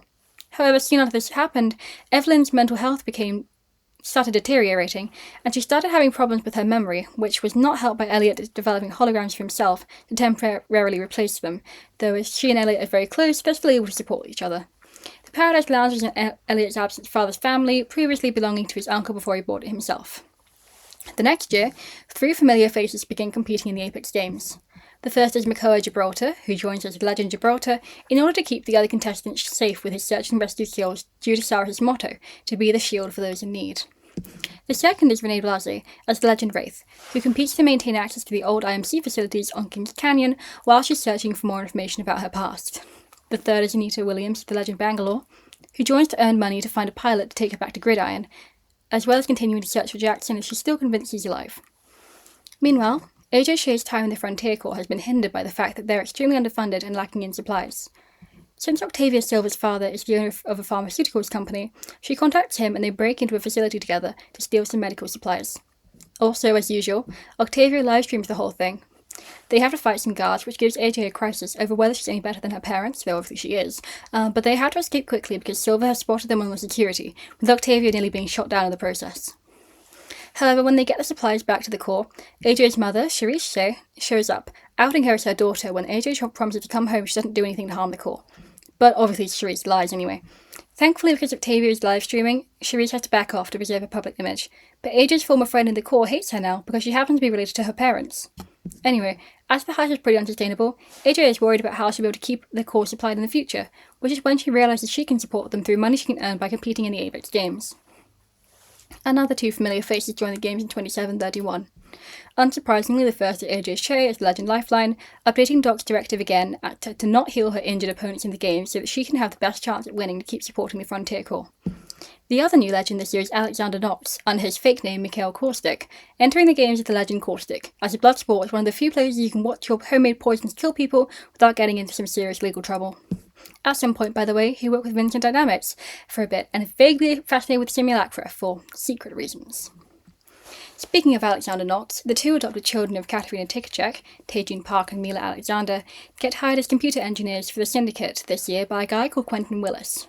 Everything seems to be going well for them, until Taejun accidentally uncovers a predictive algorithm for the games, which could be easily used to rig matches in a bettor's favour. He's understandably cautious about the discovery, but his sister Mila is far more interested in using it to get a better life for the two of them. And the next day his caution is justified, when Mila is kidnapped by the Syndicate and he is framed by them for her supposed murder. Taejun fakes his death and gets facial implants to mean that he can't be tracked by their technology, buying himself time until he can figure out how to search for Mila. In 2732, you know the drill. Another two familiar faces are added to our Apex Games lineup. Firstly, we have Elliot Witt as the legend Mirage. He was drawn to the games for wealth and glory while running the Paradise Lounge, but didn't want to leave his mother Evelyn childless. However, she surprises him with a set of special holo-devices and encourages him to follow his dreams. Yay! Becoming famous enough to hopefully make sure Evelyn still recognises him is also an advantage of being legend in the games, by the way. The other new legend is Blood Thunder, who haven't heard from for a while, as the legend Bloodhound. Their goal is the same as it has been since they witnessed Boone's death in the Thunderdome: win as many battles as they can, so they can both enter Valhalla together. In the year 2733, we finally caught up to the game's Apex Legends itself. This is when the structure of the game shifts to a format of 8 seasons a year, in-universe, not out-of-universe, which is canon in-universe as it's been referenced a few times, though the reason for this shift hasn't ever been made clear as far as I know. The point at which the 8 legends that we have so far become distinguished as such is also not made particularly clear, as without special circumstances, the usual way to become a legend is to win a ton of qualifying matches, but just assume that everyone I've mentioned so far has become an official legend so far by this year, as the currently 54 other competitors in the Apex Games are just fighters, without this level of status. Basically, imagine if Formula 1 had a bunch of normal people racing alongside the ones people would write for thirsty fanfiction of. That's how the Apex Games works. Anyway, nothing happens in Season 0, so let's just move on, as the Outlands is about to have an extremely eventful year. In the first official season of the Apex Games, the amount of registered competitors increases by 60%. Wow. Also, the first new legend as per the season format is one Octavio Silva, now known as the legend Octane. Since we last saw him robbing his father's company, he's been chasing increasingly dangerous stunts, including one attempt to set a speed record for completing a gauntlet, which involved propelling himself forwards with grenades, so naturally he lost both his legs in this incident. After guilting Lifeline into bumping him up the list to get prosthetic replacements, he immediately dips to pursue dangerous stunts again, which really puts a fracture in their friendship. But that will not be for the last time. His reason for joining the Apex Games is essentially all for funsies, as he doesn't really care about getting injured now that his legs are essentially replaceable, and mean he can run even faster than before. Also, the repulsor tower in the King's Canyon arena that keeps the wildlife out, with the same technology used by the IMC in the first Titanfall campaign, has had its signal amplified further, but the system still malfunctions and some flies are detected in the arena, as well as one Leviathan becoming more agitated and territorial. In the second season, our next legend is Natalie Paquette as the legend Watson. When she decided to try out for the game, she's immediately pushed through without having to go through qualifying matches, and quickly gains a reputation as being the eye of the storm for keeping a calm attitude in battle. During the season's opening match, Taejun Park sneaks into King's Canyon and detonates an EMP, so the repulsor tower is taken down, which floods the arena with local wildlife. The reason for this, by the way, is because Katerina Tikacek, who also goes by Mystic, so I'm just going to start calling her that instead, told him about the qualifying matches to get into the games and get closer to the Syndicate, so he used the distraction to sneak his fake credentials into the games. This also causes the Syndicate to consider moving the game to new arenas since the infrastructure is damaged. At the same time, they have a run-in with the rival organisation on Talos. Also, Octane decides to build a mini-gauntlet in King's Canyon, and the Syndicate unearths the old Sing Labs, which lets Wraith find some elements of her past life after the repulsor tower attack. The new legend for this season is Crypto, also known as Hyun Kim, also known as Taejun Park. Despite his fake credentials being intended to not draw attention to himself, the Syndicate is still a little bewildered, as he seems way too normal to have any interest in being a Bloodsport competitor. The new site for the games is on World's Edge, Talos. Coincidentally, the site of the old Branthian mining operation where Bloodhound's parents died, which I'm sure is really fun for them. In the first match, Crypto and Mirage immediately begin a rivalry, which is quickly fueled by Mirage making fun of Crypto for being paranoid and secretive, and Crypto returning it by making fun of his silliness. Also Mystic is a fan of Mirage to Crypto's annoyance. Also in this season, Pathfinder accidentally goes through one of Wraith's portals and ends up in the Shadow Dimension, which is ruled over by an even more evil version of Revenant than the one in the main dimension. Don't worry, this will be relevant later, I'm not just saying this for no reason. Remember the Shadow Dimension. While the games are in World Edge, Mirage also parks his party boat there, which is called the Mirage Voyage. And other than the games, the Hammond offices just outside the World Trade Arena are broken into, with files and almost 300 employees recorded to be downloaded for an unknown attacker. Though due to recent spooky events, I'm sure you'll be able to guess without too much trouble. After a series of successful victories in qualifying matches, James McCormick, known as Forge, is the brand new legend for this season. This guy is hailed as the People's Champion, and is sponsored by Hammond Robotics as a bid to improve their image and gloss over their involvement with the Civil War. Also, he claims to have had a thing with Bangalore in the past, though she doesn't seem to remember him fondly at all. Luckily for Bangalore, she won't have to see him in the games at all though, as Forge is murdered by Revenant during a live interview with the Outlands TV channel shortly before his entry into the games. Oh my god, he's right behind me. Okay, I lived. Anyway, since they're sadly without a legend added to the games, the Syndicate puts Revenant in as a way to satiate his constant bloodlust and rage, at the other legend and competitor's expense. Also, Hammond Robotics installs a brand new harvester in the middle of World's Edge, and Bloodhounds opens a set of trials to combat the growing Prowler population. Meanwhile, Revenant's surprise entry into the games has been noticed by someone else, Loba Andrade. In August, in that season, Loba's frequent client, the Widow, approaches her for another job offer, but Jamie tells her she's already ended their contract. She warns him that it'll be dangerous for him to get in between Loba and Revenant now that she's hunting him, and she'll be proven right before long. To prepare her for new ventures, Loba makes a replica of her mother's precious fan with new murderous enhancements, and Jamie prepares for Loba to break into the secret facilities under King's Canyon. So in the next season, Loba breaks into this warehouse under King's Canyon and finds a whole ton of bodies for Revenant down there, which he destroys. She also finds his original head, but the security system is teleported away before she can get it, and a force of spectres are deployed. And though she manages to fight them off, the warehouse is blown up, which also takes out part of the King's Canyon arena, including the area known as Skulltown. The Syndicate and Hammond decide to put Loba into the games because she has a kind of underground cult following, and it'll be good for their ratings, and Bangalore immediately takes a dislike to her. Shortly after the beginning of the season, Loba invites the other legends for a meeting in Paradise Lounge, and they end up meeting in the men's bathroom. She wants to retrieve some kind of artifact, though she keeps the details vague at this point, but needs the other legends' help to do so because the pieces are in the Shadow Dimension that Pathfinder accidentally visited a few seasons ago. Okay, they actually call it the Beta Plane, but I'm calling it the Shadow Dimension, so, Beta Plane, Shadow Dimension, whatever. Pathfinder acts as guide since he's been there before, and Wraith provides portal access, while Crypto and Watson stay behind to use their combined tech skills to assemble the pieces of this item. Also, the legends keep all this a secret from Revenant because they don't want him to learn about the Shadow Dimension where he rules it, though one of the legends is secretly ratting them out to him. After the first venture into the plane, some of the legends, including Mirage and Lifeline, are uncomfortable with the amount of personal dirt that Loba has on all of them. Bangalore overhears that she has a meeting with someone called Yoko at Hammond, so the legends agree to do their own spying on what she's up to, as none of them really know what their end goal of this thing is. Conveniently, Octane happens to have a date with the same Yoko, and though Lifeline disapproves because she feels bad for the girl, Bangalore agrees to using this plan because she wants to get some solid intel on Loba. During the second venture, Mirage and Wraith fight Prowlers in the Shadow Dimension, while Wraith also keeps an eye on Octane's date through her portals. Yoko turns out to be the chief of staff for Cheryl Amaki, who runs Hammond's legal department. It might be Amachi, actually. Cheryl Amaki. Despite this being a really good link to Hammond, Octane is not very good at undercover missions, as he openly tries to bribe Yoko with various legend autographs until he eventually succeeds with offering her Bangalore's. He learns that Loba was offered access to Revenant's source code in exchange for retrieving the artifact for Hammond. After hearing this, Wraith grabs Octane out of the date and rushes back to the lounge because Mirage tells her Watson is injured after scoping out a Prowler nest with Pathfinder and Loba. Surprisingly, Corsta keeps watch over Watson while she's unconscious and attacks and threatens Loba if her condition gets any worse. Then Revenant drops in, asking about the Shadow Dimension, which sparks an argument between him and Loba, but he says he isn't actually interested in ruling over humans unlike his Shadow Dimension counterpart.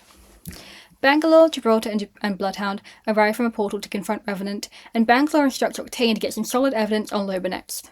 Octane then vents to Watson while she's unconscious about all the other legends bossing him around, and then he decides to write a letter saying that he realises the legends making him go on that date were taking away from his daredevil destiny. So he goes to fight Prowlers on his own in the Shadow Dimension.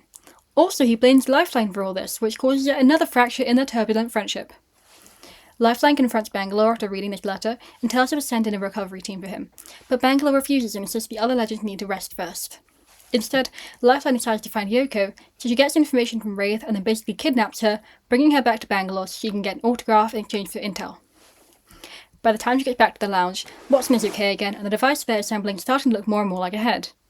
Lifeline goes off to rescue Octane while Bangalore exposes Loba's real intentions to the rest of the Legends. This makes all the Legend worried because they don't actually know what the device is or why Hammond wants it so much. However, Wraith decides that she wants to keep building it so they can find out what Hammond is up to before destroying it if they need to. Lifeline and Octane return, but Octane is seriously injured. Meanwhile, Crypto feels insecure because Watson is better at engineering than him, and Watson speculates that the head has been modified at the point and also that it's a girl because of the vibes. Also, she and Crypto start becoming friends. But then Revenant somehow hacks Crypto's drone and threatens Loba again, which puts Crypto under suspicion for being the Legend that's spying on them for Revenant.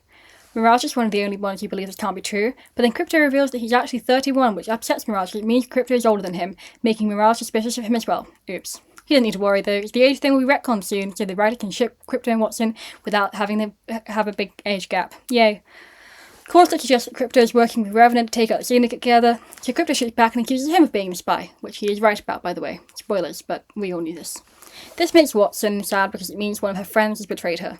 Also, Loba is genuinely afraid that Revenant's going to murder her, but everyone else is in the middle of some interpersonal drama, so they don't really care right now.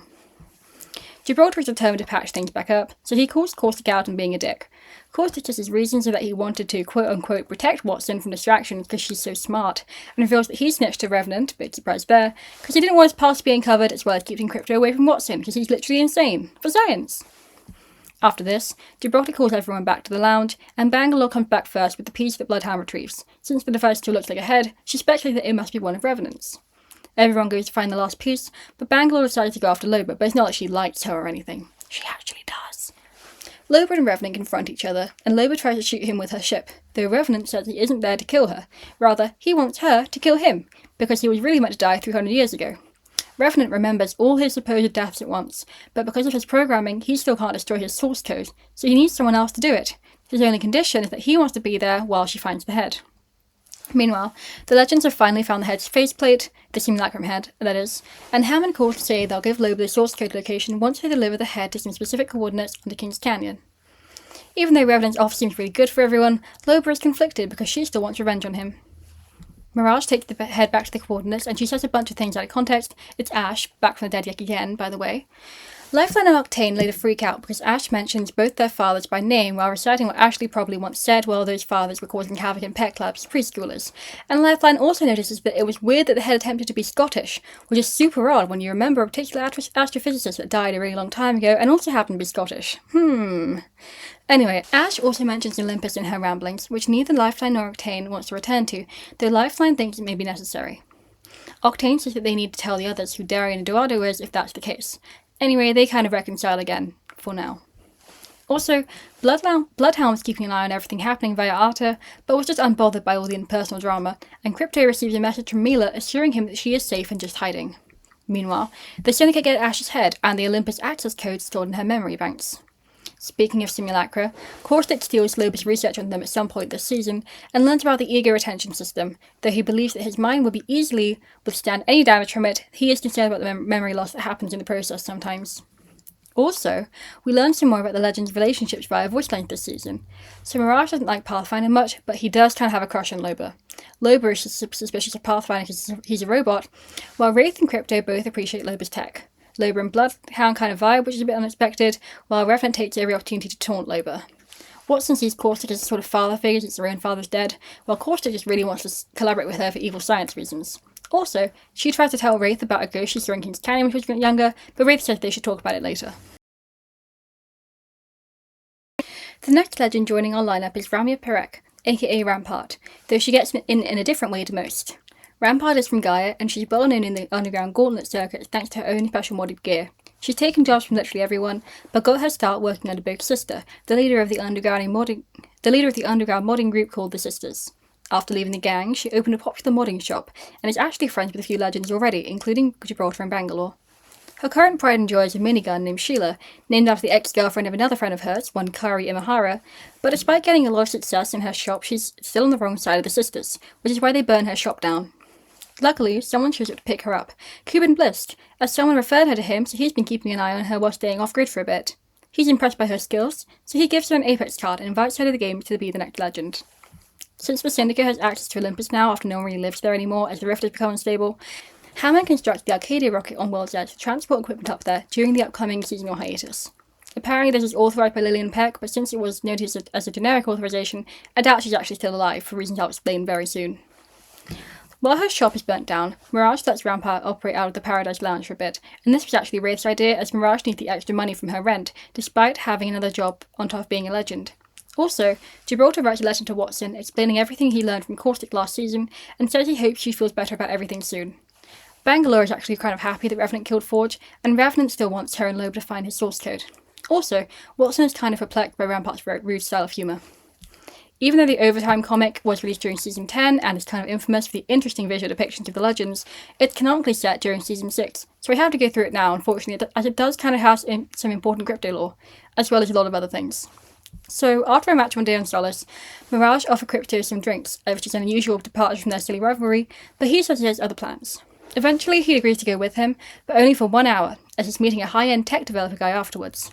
However, a fight starts up at the lounge, and Crypto's contact shows up, but he says he needs protection rather than money because he worked in a design lab run by Quentin Willis, the person who hired Crypto for the job that ruined his life, and therefore is part of the syndicate. And then Revenant shows up. He tries to steal the briefcase that the guy is carrying because he was paid to kill him, and Crypto hits him with an EMP so they can escape. Then a pack of Prowlers appears, and Revenant captures Crypto and offers him a trade for a briefcase in exchange for not killing him. Meanwhile, Lifeline and Octane sign some autographs after a match, and then go to a club where the Fly Allies are playing for the first time in 3 years. Also, Pathfinder gets jumped by some people who want to sell him to Willis, but the aforementioned Prowler pack distracts them so he can escape as well. He goes to shelter from the club, and Lifeline spots him and tries to repair him. Then the thugs show up and shoot at the legends, seriously injuring Lifeline's Octane attacks him in retaliation. Then for some reason Pathfinder begins to talk through Doc. Octane then recruits Bloodhound, the only legend drawn well in this whole comic by the way, to track down Pathfinder, who is somehow now inhabiting Doc's body. Bloodhound pulls up to where the thugs are trying to deconstruct Pathfinder, who's actually Doc, while Octane gets Lifeline to a hospital. And then there is a power cut. At the same time that happened, Quentin Willis' dropship lands just after the Legends after the match, and Rampart and Watson take a selfie with a fan. Then Watson tells Rampart she shouldn't put up so many walls, which is a bit out of nowhere. Rampart is quite insulted by this, fair enough, and calls for a cop. Then they spot Caustic carrying some kind of bag with blood in it on his way to a creepy experimental lab. Watson and Rampart stake it out and sneak past the club while Watson updates Rampart on all the drama that happened last season. She's still really upset since learning Caustic was the spy, so Rampart suggests that she cuts him out of her life completely, which is a very reasonable suggestion actually. However, Watson says that she needs to keep an eye on him because he's so untrustworthy. They find Caustic in the lab experimenting on some Prowlers and starving them. Watson decides, for some reason, that the best way to help the Prowlers is to free them after Caustic catches her, and then he tries to kill Watson and Rampart with his hammer. As you may expect, the pack of Prowlers then escapes into the city. Also at the same time, Bangalore lowering Gibraltar out for a nice meal after the match, when Bangalore recognises a man's jacket because apparently it belonged to Jackson. When she questions him, he says he took it from someone in a hospital, and then the Prowler stampede arrives. Gibraltar puts down a shield, but the guy is killed right in front of him, and then the Legends run from the guy in a Trident tank that has rocket launchers attacked. Then the Trident crashes and takes out the power grid, causing the power cut. Bangalore wants to go to the hospital because she thinks Jackson could be there, but when they arrive, a dropship appears and crashes into the hospital. Anyway, back to Crypto, Revenant, and Mirage. Mirage theorizes that the briefcase has something to do with Mila because he knows about her somehow. Willis, a mobster-turned-syndicate official, paid Revenant to capture Crypto and promised to destroy his source code in return, so Mirage tries to bargain with him. Then the nearby ship opens with Willis inside, and the Legends are taken into it. The briefcase is also revealed to be an encrypted comms unit, and when Crypto opens it up, he sees Mila on the other end of the line. Then Wraith shows up and attacks Willis' henchmen before portaling the Legends to safety before the ship crashes into the hospital. All the Legends at the hospital rescue everyone from the wreck, while Watson is still really mad at Caustic, who claims that the only reason he hasn't killed Crypto yet is because he'd make her sad. Crypto fixes Pathfinder and Doc, but Lifeline is still gravely injured. Willis also survives the crash, but Mirage publicly exposes him for trying to rig the games using the algorithm that Crypto and Mila found before Revenant murders him because he realizes he won't actually destroy his source code for him. Although the briefcase is broken in the wreck, Mirage promises that the Legend can fix it up, and Bangalore finds out that the man's jacket actually did belong to Jackson. Lifeline is suddenly okay again, everyone loves the Apex Legends, the end. Anyway, the only really important thing in all of that was the comms unit plotline, so let's just move on and forget that any of that happened. One day, towards the end of the season, Pathfinder claims to have a girlfriend who has moved in with him, which he excitedly tells Mirage about, and Mirage immediately goes to find Wraith to share the news. He ends up finding Rampart and then tells her, but she already knows because apparently Pathfinder has been talking about her for weeks already. Mirage is suspicious of the truth behind this, so the pair make a bet. If the girlfriend is cool, Rampart can move her shop into Mirage's back room, but if she's weird, Rampart has to make Mirage anything he wants.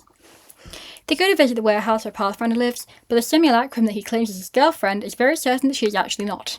Though by Pathfinder's logic, the fact that she is A, a girl, and maybe his friend, that's B, and C, lives with him is enough to qualify her as a girlfriend, so there's already miscommunication here.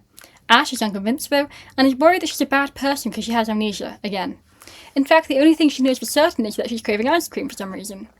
Mirage and Pathfinder and Rampart and Ash respectively chat for a bit, but Mirage is still really weirded out by everything, especially now that Ash has a sword again somehow.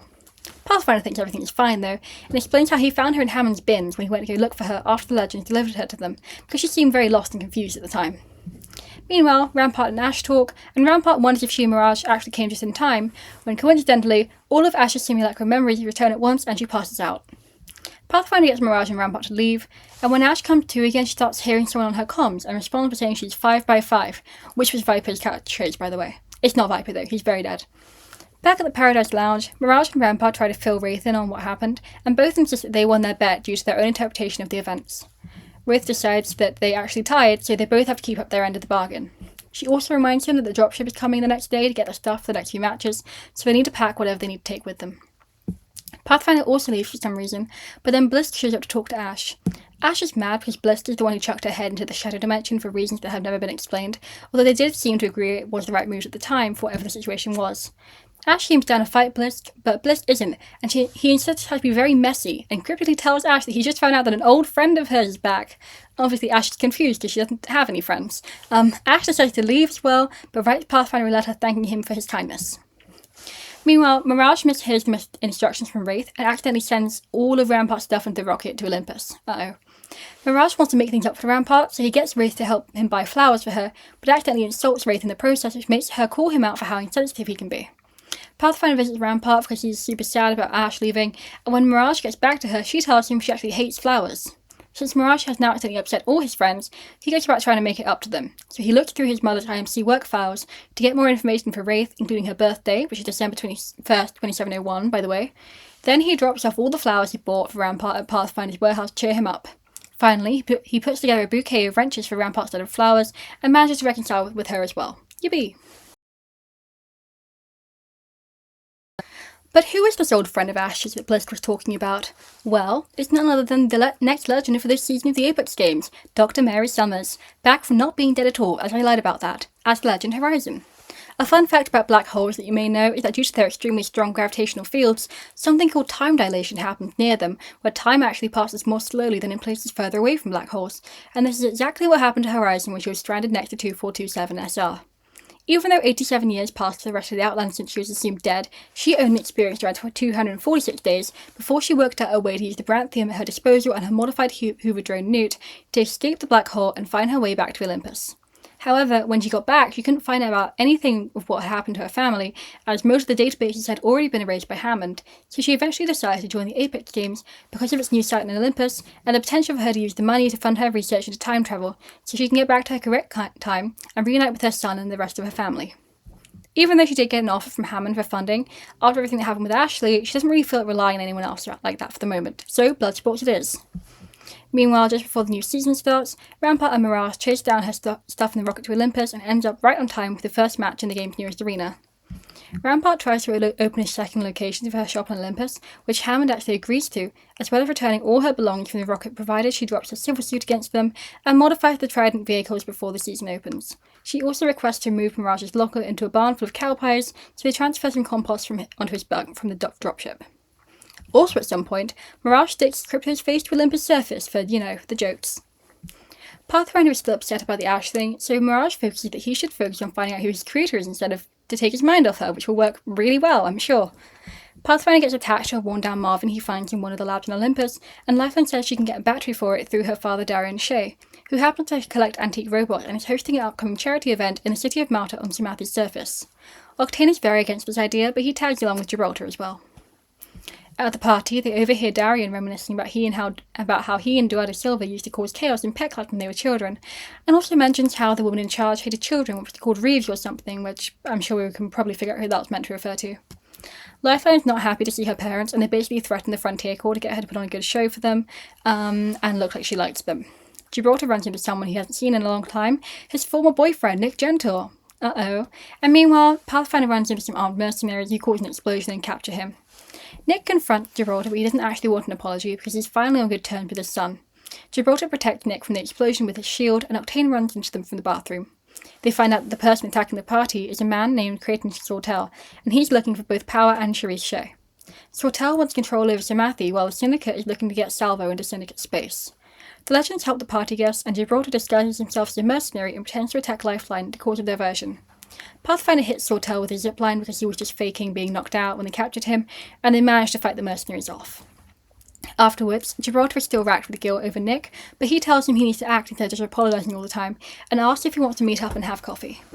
Darian gives Lifeline the Marvin battery, and then she disowns him because he is a terrible father, despite giving her the battery. There's not enough to cut it. Also, the epilogue reveals that someone in the bathroom told Octane what was going to happen, because his father had actually arranged the whole thing, but Octane refuses to believe it and vents to Lifeline's dock because he doesn't have a vocal processor. But unbeknownst to him, it does have recording equipment. Once Pathfinder repairs the Marvin, he finds another recording from Amelie Biquette, and once he hears her mention Chevrex, he decides to interview Lifeline to see if she knows anything. She tells him about her family history, as well as an overview of the Frontier and Outlands history, and then recommends he talks to Gibraltar, Mirage, and Wraith about the Outlands to find out more. He talks to Gibraltar next, who tells him about Saras and the history of Nick, as well as briefly his grandfather Aleki as well. Then on Gibraltar's recommendation, he talks to Watson, who tells him about her childhood with her father and how she made the ring, as well as a little on Bliss and also Amelie, though they don't make the connection between her and Pathfinder's creators yet, because we still need to get through all the other legends to provide all the expedition you get in the Pathfinder's quest book. Anyway, next Pathfinder talks to Wraith, who is still concerned with whether or not she was a bad person before she got amnesia from the experiments. She was.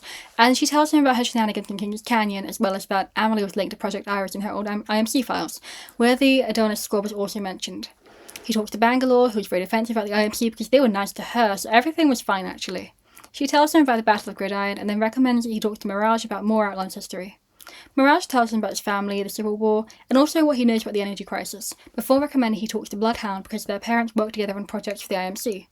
Although they're not having a fun time this season because they're actually really scared of heights, Bloodhound tells Pathfinder about Branthium and Boone, and then recommends that he finds Loba because she actually has a Branthium crystal in her possession.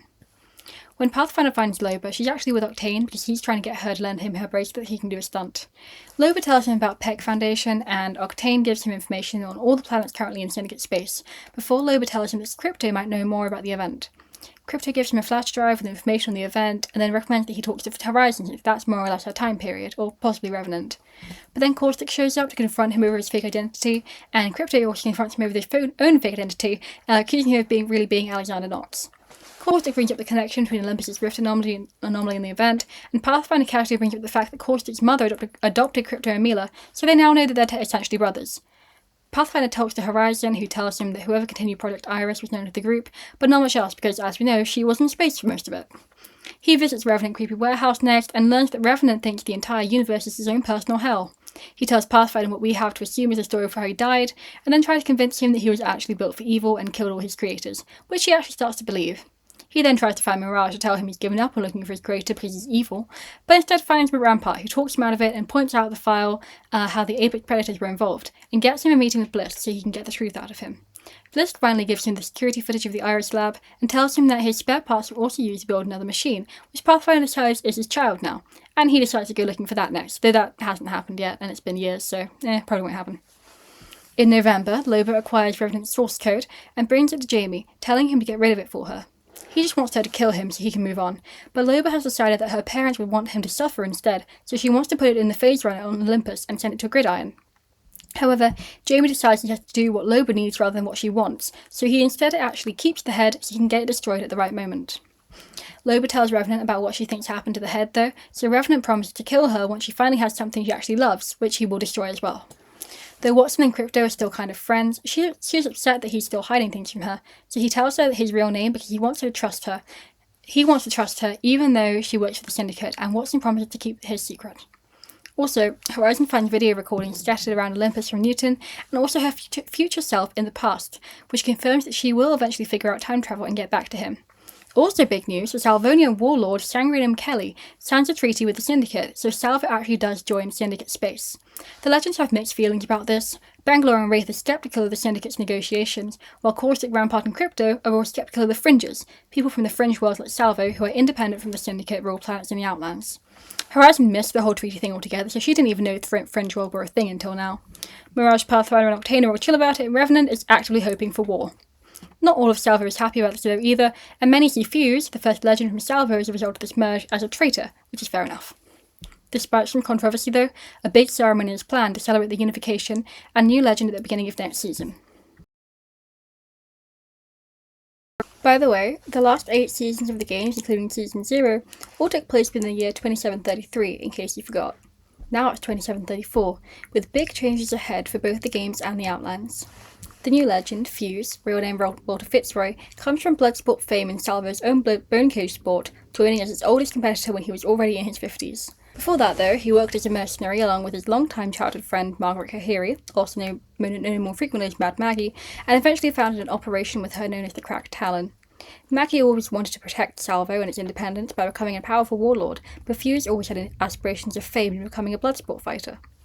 When he qualifies for the Apex Games, Maggie becomes enraged that he's leaving Salvo for the Syndicate, while it lost its independence, and they fight over a golden grenade they share through their lives, and then she throws it at him and blows one of his arms off. At the opening ceremony, Maggie attacks it to expose the Syndicate's weakness in the hopes of sparking rebellion against him on Salvo. She hijacks the ceremony's ship, causing its cannons to fire on the crowd before blowing up the cliffs in King's Canyon. Afterwards, she demands that the Legends bring her Fuse's other arm. While this is going on, the Lifeside is now extra worried about the Frontier Corps because now that Salvo has joined Syndicate space, the weapons that they produce will be more readily available in the Outlands and cause more conflict. Also, Wraith asks Bangalore about her pilot's knife, but Bangalore gets really defensive because she does not like Wraith, though Wraith can't figure out where this is. On the Syndicate adjacent side of things, Cherise Shea contacts Eduardo Silva because she hasn't seen him since before Octane's amputation at least, and suggests that they team up to achieve their respective ambitions. After the ceremony, Fuse plans to give up his arm while the Legends debate what to do about Maggie. A small gang gets together, Fuse, Lifeline and Bloodhound, and go to a secret area in King's Canyon to meet Maggie and try to negotiate with her. Lifeline is disapproving of Fuse's whole explosions gimmick, by the way, because her job is actually helping people in real life. When they meet Maggie, she takes the gang to her base because she needs Fuse back on Salvo for the cause. She threatens the other Legends, which reminds Lifeline exactly of her mum in the party last season, and then when Fuse refuses, she sabotages the games for a few weeks. After this has gone on for a bit, all the Legends are sick of her, to the point where Mirage actually suggests that they just hire Revenant to assassinate her. Fuse goes to confront Maggie again, and Lifeline and Bloodhound catch up to him. Bloodhound in particular, because Fuse reminds them a lot of Boone, which will be important. Fuse tells Maggie that the games make him feel more alive than he did on Salvo, and they both fight again, eventually ending up hanging onto a ledge. Fuse wants to help Maggie back up, but she lets go instead, falling into what everyone assumes is her death. Around the same time this is going on, Watson is having her own issues once again with Caustic. Though she tried to convince herself that she no longer cares for him, after he ratted the Legends out to Revenant, she's very concerned because his constant coughing reminds her of exactly her father before he died. She visits him at his new plant and finds out that Caustic wants to gas all of Solid City for science reasons, I guess.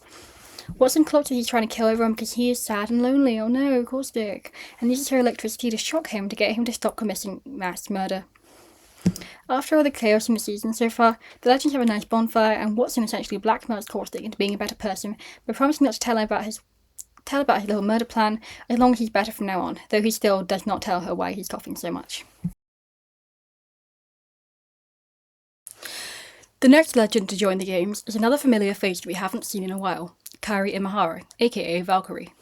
Now a ship pilot and smuggler, she recovered Viper's body from where it was frozen in space near the Typhon wreck, and she and her mother cremated him and scattered some of his ashes in the barn at their home where he kept his Titan, before bringing the rest to their new home on Gaia. After this, she went to track down the man she believed to be responsible for her father's death, Kuben Blisk. She prepared to kill him once she found him, but because he spoke respectfully of her father and offered her a place in the games, she changed her mind, deciding not to devote her life to chasing revenge for Viper's sake, though she still shot his glass before she left. Though she typically kept her mother in the dark about her smuggling activities, she told her everything after that, but the only thing she was actually disappointed by was the fact that she didn't bring back his eye or anything. Also, with Rampart's help, Valkyrie built a jetpack from the remains of Viper's old North Star. In other news, the arenas, that other old blood sport, are brought to the Apex games via Ash, who has sort of taken over them now, after Blizzard took notice of them and encouraged Ash to help them expand them further. Another new acquisition for the arenas, by the way, is the area around where Mirage crashed his party ship in the city of Commerce, Solace, because Ash bought it. Even more exciting, a celebration of Pathfinder's role in stopping the energy crisis is being held on Olympus just before the next season of the game starts. However, a few weeks before the celebration is meant to happen, 15 ships in a fleet led by the ICS Icarus dock on Olympus containing genetically mutated Medusa vines which overrun the city. A reporter called Angela Fazia investigates, but she becomes the first person infected by the vines. Not super fun, by the way, as it makes your eyes bleed and then you die within days. The Legends are called to investigate the vines, and in the middle of flirting with Bangalore, as their relationship has definitely developed somewhat since Season 5, Loba falls right through Olympus, but luckily Valkyrie catches her with her jetpack. She and Rampart also reunite as they haven't seen each other in a while, and a complete evacuation of Olympus is ordered, but not before Bangalore is infected. Meanwhile, Gibraltar is also in the trenches because he's with his niece and aunt, stressing about Nick and Michael coming over for a family dinner. Unfortunately, Lifeline shows up before the guests do, and calls them away on urgent Legend business, because Bangalore is in trouble just when Nick and Michael arrive. When Gibraltar gets back later, he finds that Michael has also been infected somehow. Oh no! He also still completely hates Gibraltar, and calls him a fraud, even though he's currently bleeding from his eyes at the very moment. Gibraltar clears Vines out of the way so that Nick can take Michael to be treated, while Lifeline finds Octane's recording of the truth behind the events of the Gala attack in Season 7 in Doc's files. Horizon calls a meeting of every science-adjacent legend, and they find out a little bit about the Vines from Valkyrie as she encountered them back when she found Viper's Titan. However, in the middle of the meeting, Caustic finds out that Mystic has also been infected by the Vines. Lifeline tries to contact Octane to find out more about what she heard from Doc, but Wraith grabs her because she has contact information for Chico Sortel related to Creighton Sortel, who attacked the party. Lifeline confronts Chico Sortel, who's been shipping her Infuse Online, by the way, and interrogates him about the museum hostage crisis. She gets confirmation that Silver was actually behind the attack because he wants to control the galaxy to the surprise of nobody. Bangalore is trying to escape the hospital, by the way, because she wants to help find the cure, and Wraith confronts her about why she is so antagonistic towards her, and Bangalore tells her that she's the reason that she can't find Jackson. Bangalore tells Wraith about when she saw Jackson's video message, and Wraith tries to explain the Voidwalker situation to her. Once they come to an understanding, they agree to help each other find their respective families. Meanwhile, to the surprise of absolutely nobody, Crypto and Caustic are fighting again. Crypto reminds Caustic of how much Mystic loved him and was hurt by his fake death, which makes him sad. The Legend team finds out that the scientists use big spiders to make the poison in the Medusa vines, but the spiders also produce an enzyme that nullifies the agatoxin, and Caustic knows that they can be found on Gaia, because as we all know, he is all about that Gaian spider poison. Some Legends take the dropship to Gaia, and Fuse come to the conclusion that the reason Caustic is being acting so weird is because he's trying to avoid an X. Which is not true, because the real reason is that Caustic really does not want Mystic to know that he's alive, because he's super committed to this whole fake death thing. Valkyrie and Loba work together to get a spider, and Valkyrie actually really understands what Loba's going through, because she's been on her whole dead parent revenge thing too recently. Fuse and Bloodhound get another spider pretty easily, while Crypto and Caustic fight yet again, because Crypto is mad that Caustic threw away his very real and living family so easily. So Caustic reveals that he has had cancer this whole time, and a spider gets them. So they end up in its nest along with Loba and Valkyrie, who were captured already. Caustic escapes from the spiderwebs and reveals that he's had the enzyme all along, but only enough to protect himself, so he tries to steal a spider and escape. More spiders arrive at the nest, so Loba throws Valkyrie her bracelet so she can escape with the cure. Also, Caustic wants to leave Crypto for the spiders to eat because he's the worst, but he decides to actually save him because he needs someone to take care of Mystic and also Watson if he dies. Fuse and Bloodhound, the most successful spider hunters in the team, show up to fight the rest of the spiders off, and the team manages to persuade Caustic to let them have all 3 spiders to make the cure. Rampart finally gets her settlement from Hammond so that she can move out.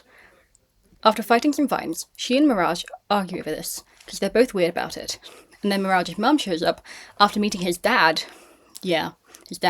for lunch on Olympus, because his dad is trying to make a name for himself currently by selling juices. Evelyn tells Mirage to be honest with Rampart about the fact he doesn't actually want her to move out, because he's actually really missed having a sibling around, and excuse me if I go cry for a second. Anyway, Rampart agrees to stay, though she does still move out her shop. Eduardo Silva visits Octane in a mansion and tells him he's finally realised Octane will never amount to anything, and that his legacy will be wasted on him. He basically disowns him, and Octane throws a bottle at him, so he slaps him across the face and warns that change is coming. Lifeline arrives and tells Octane to call the police, because now she has proof that Silva was behind the museum gala attack. However, Silva tells Lifeline that Octane is the one who scrubbed his name off the Icarus because he still wants his approval. However, after talking to Lifeline, Octane and Lifeline agree to take down Silva together, as well as whatever Cherise is up to. Horizon and Watson are still working on science and organising things back on Olympus when Ash shows up. She wants an update on everything because one of the arena's sites is at risk from the vines, so she demands some structural engineers to come and sort it out. Ash and Horizon, past drama currently irrelevant through a combination of Ash having amnesia and Horizon being really bad at recognising the voices of people she knows really well, argue over if dying people are more important than Bloodsport infrastructure, and Horizon is obviously particularly attached to Olympus because of her history there, which Ash points out. Then, because of the vines, the building starts to collapse, and Ash suddenly stops arguing with Horizon to instead throw herself at her to save her from being crushed from the debris, which she brushes off as keeping things getting fixed in Olympus from having too many setbacks. She then also says that Horizon is doing a lot to protect Lillian Peck's legacy, and that she's sure Newton would be proud of her, which is definitely something you say to someone you only save to preserve the infrastructure of your Bloodsport sites, right? No. Horizon is seriously weirded out by what just happened, but Watson suggests that she just knows about Newton because of the inscription on Pathfinder's statue, before going off to check how Mystic is doing. When Watson visits Mystic, she reveals that she actually knows who both her sons are, and talks about raising them both with her. She actually recognised Caustic in his very first match, because his disguise was so bad. Mystic also gives Watson her contact info for when she's alone and missing her dad, but then her condition starts to get worse. Luckily, the Legend Gang gets back to Olympus just in time, and are able to develop a serum to stop the vines from growing, although they can't get rid of the ones already there yet. Loba goes to visit Bangalore in hospital, but overhears her telling Rampart and Gibraltar that they're just friends, out of context, so she bins the flowers that she bought her and leaves. Every Loba lost ship are found dead in a ditch, by the way. Also, Crypto decides to allow Caustic to see Mystic, as only one of them is allowed, because she might be dying. Okay, epilogue time, a lot happening at once now. Caustic applied to be a simulacrum in case his cancer got worse, but his application is rejected because apparently he's too mentally unstable. Which, considering the only two simulacra we know in canon currently, seems like a bit of a double standard, but whatever. Mirage and friends hang out at the Paradise Lounge along with Evelyn before Wraith is called by Bangalore, so she has to leave. She and Wraith chat, and Bangalore still does love Loba, by the way, but now she thinks that she's abandoned her, so that's wonderful.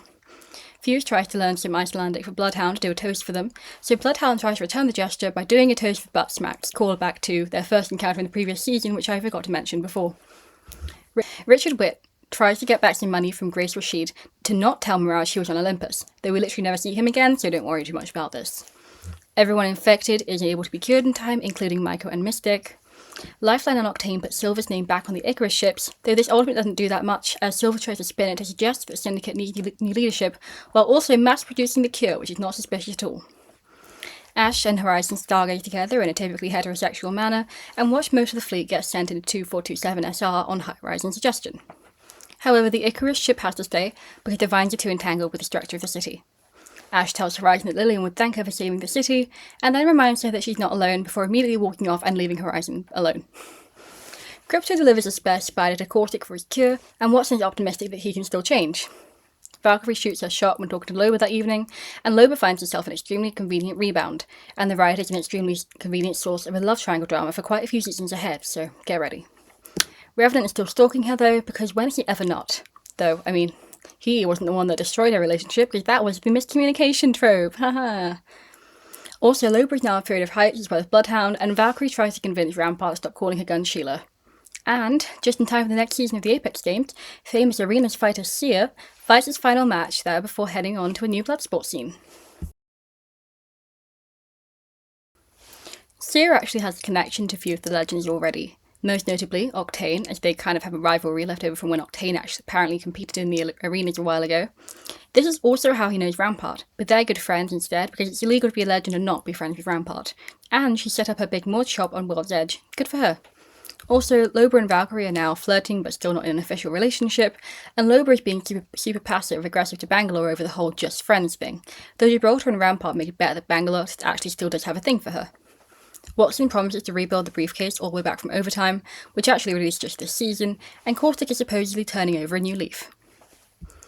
Hammond Robotics is still trying to mine as much Branthium as they can out of Talos, so they install a lava siphon and climatizer to apparently mitigate the damage, though the climatizer cools the air and the siphon heats it right back up, so they're actually pretty ineffective, and just for show, so Hammond can keep their mining investments across the Outlands. This is obviously of great concern to Bloodhound, so Fuse writes a letter to them, offering to listen if they need to talk about it. Rampart also calls her parents to check if the sisters' gang is still bothering them at all, but they insist they can handle themselves, though she's still worried. Bloodhound follows a strange raven to World's Edge while tracking an injured prowler and hears their uncle's voice asking if they have chosen exile. They follow the trail to New Dawn, where their parents died, and the voice blames Bloodhound for it basically because their parents were working in order to support them as a child. Then the trail goes through a campsite like the one they share with Boone, and the voice says Bloodhound rejected their people by going off with him, which makes Bloodhound feel guilty for not stopping Boone when they had the chance. They follow the prowler tracks into the mountain and fly into it from the dropship to find the prowler. The voice calls them a failure, but Bloodhound rejects it because it's really a manifestation of their own self-doubt and guilt, and they realise that they can't actually take responsibility for everything that isn't their fault. Then they kill the prowler to end its suffering, and also accept themselves and their own flaws. Yay, Bloodhound! And Horizon has a weird dream about the event, with her old dead best friend Lillian Peck saying she isn't alone and needs to wake her up. She talks to Pathfinder because if she actually did successful time travel, he would have seen her, but that seems to not be the case. However, he does tell her that Newton's body wasn't recovered even though he wasn't recorded to have checked out of the lab on the day of the event. Horizon begins to wonder why Ash had the Olympus access codes, as she knows that only Lillian had them, and then she starts to put two and two together in an entirely incorrect way. She goes to visit Revenant's Cave of Horrors to ask how his original identity was restored, and he explains how newer models of simulacra have these codes that prevent their ERSs from being broken unless someone does it intentionally, while also trying to kill her for being in his presence.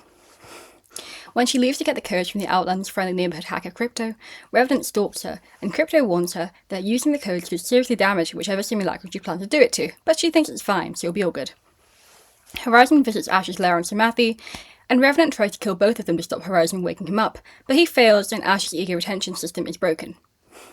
Horizon, great genius of the Outlands, wonderful astrophysicist, invented time travel, blah blah blah, has finally figured out who Ash is. She has decided that Ash is Lillian Peck, and now she finds out that she was very, very wrong. Here's something interesting about Ash. Since she got amnesia from being made into a simulacrum, her consciousness and personality has taken a noticeably different direction from when she was human and alive, as we have seen. This means that instead of her original human consciousness more or less seamlessly integrating into all the simulacrum memories, in the case of other simulacra, like, well, the only one we currently know of in canon, Revenant, it simply doesn't. So now we have the Ash that we know, who's been around for the last 75 odd years, and we also have the original Dr. Ashley Reed, who was around for 45 years before that. And they immediately hate each other so much. Original Ashley decides that she needs to be differentiated from Ash, so she just takes the other half of her name and becomes known as Lee. Sorry, it is still funny to me. Okay, anyway. Now that Lee is suddenly conscious again while Ash is distracted by realizing she's been a robot this whole time, which, by the way, she is super happy about, she's faced the robot face with Horizon, and very delighted to see her. Horizon is not very delighted to find out who Ash actually is, as they were actually getting along pretty well last season after they got off on the wrong foot initially. Ash quickly regains control and traps Lee back in her mind, just after Lee tells Horizon that she knows what happened to Newton, and Ash explains her current situation, though Horizon is having absolutely none of it. She also tells her that neither herself or Ashley have any vendetta against her, though that doesn't make much difference from Horizon's perspective, and she's left alone crying as Ash leaves her in typical Ash for Ashen. Ha. So this season is as close as we're probably going to get to a beach episode in Apex lore. Horizon and Ash drama aside, we'll get back to them in a second. The next new site for the game is Storm Point on Gaia, aka where the Williams siblings crash-landed in the IMS Hestia a few years back after the Battle of the Gridiron. Unfortunately for the Legends, Storm Point is also inhabited by several nests full of hostile prowlers and more spiders, because Gaia is just crawling with those things apparently. As you'd expect, Bangalore isn't happy to be back here at all, and she starts to consider she should go home to Gridiron because it's seeming more and more likely that Jackson's actually dead. Watson has been scavenging parts from old IMC machinery on Storm Point with Wraith and Crypto, and she's super close to repairing the comms unit as a result. Ash has now joined the Apex games because she wants to prove that she's better than everyone else, and Horizon actually hates her now, even though she tries not to hate anyone because her mother never hated anyone. But she does hate Ash. Anyway, it's time for Trouble in Paradise, which means just whatever's going on with Horizon and Ash right now. During a match on Olympus, Ash visits the Rift while on a team with Gibraltar and Pathfinder. She's searching for her old sword, but after the explosion, nothing is left from the lab that once stood there. Pathfinder suggests that she ask Wraith or Watson for help due to their recent activities, and especially as Watson has been looking through IMC databases. In another later match, Horizon is on a team with Watson and Crypto on Stormpoint, and the latter pair are looking for another computer part at the Stormcatcher to help fix the unit. Ash shows up suddenly, but instead of fighting, she asks Watson what she's been looking for in IMC buildings and where she can find similar information. Ash eventually finds the building she's looking for and fights off the spectres inside, but Horizon follows her. Ash finds the group's recovered possessions in sealed containers and retrieves the sword from Emily Biquette's box. Horizon tries to stop her so she can get some information about Newton, and Ash tries to stop her in turn so she's also interfering with her business. And then Lee tries to stop Ash because she doesn't want to hurt Horizon again, as she still feels bad about everything. Lee fights Ash off and manages to take control for a bit, and tells Horizon that she knows for a fact Newton did not die in the Rift explosion. Then Ash gets control again and traps Horizon with her snare before breaking the sword because she thinks that'll get rid of Lee somehow. Then she tries to kill Horizon again, but Lee has enough strength left to stop her. After giving up on killing Horizon, Ash decides that the next best way to destroy Lee will be to eradicate Emily Biquette's bloodline, which means Watson. I don't know, this bit is totally out of character as someone who thinks about Ash way too much, but I still have to include it whether I liked it or not. Watson is up on Lightning Rod Tower, and Ash shows up to try and kill her by pushing her off it. Okay.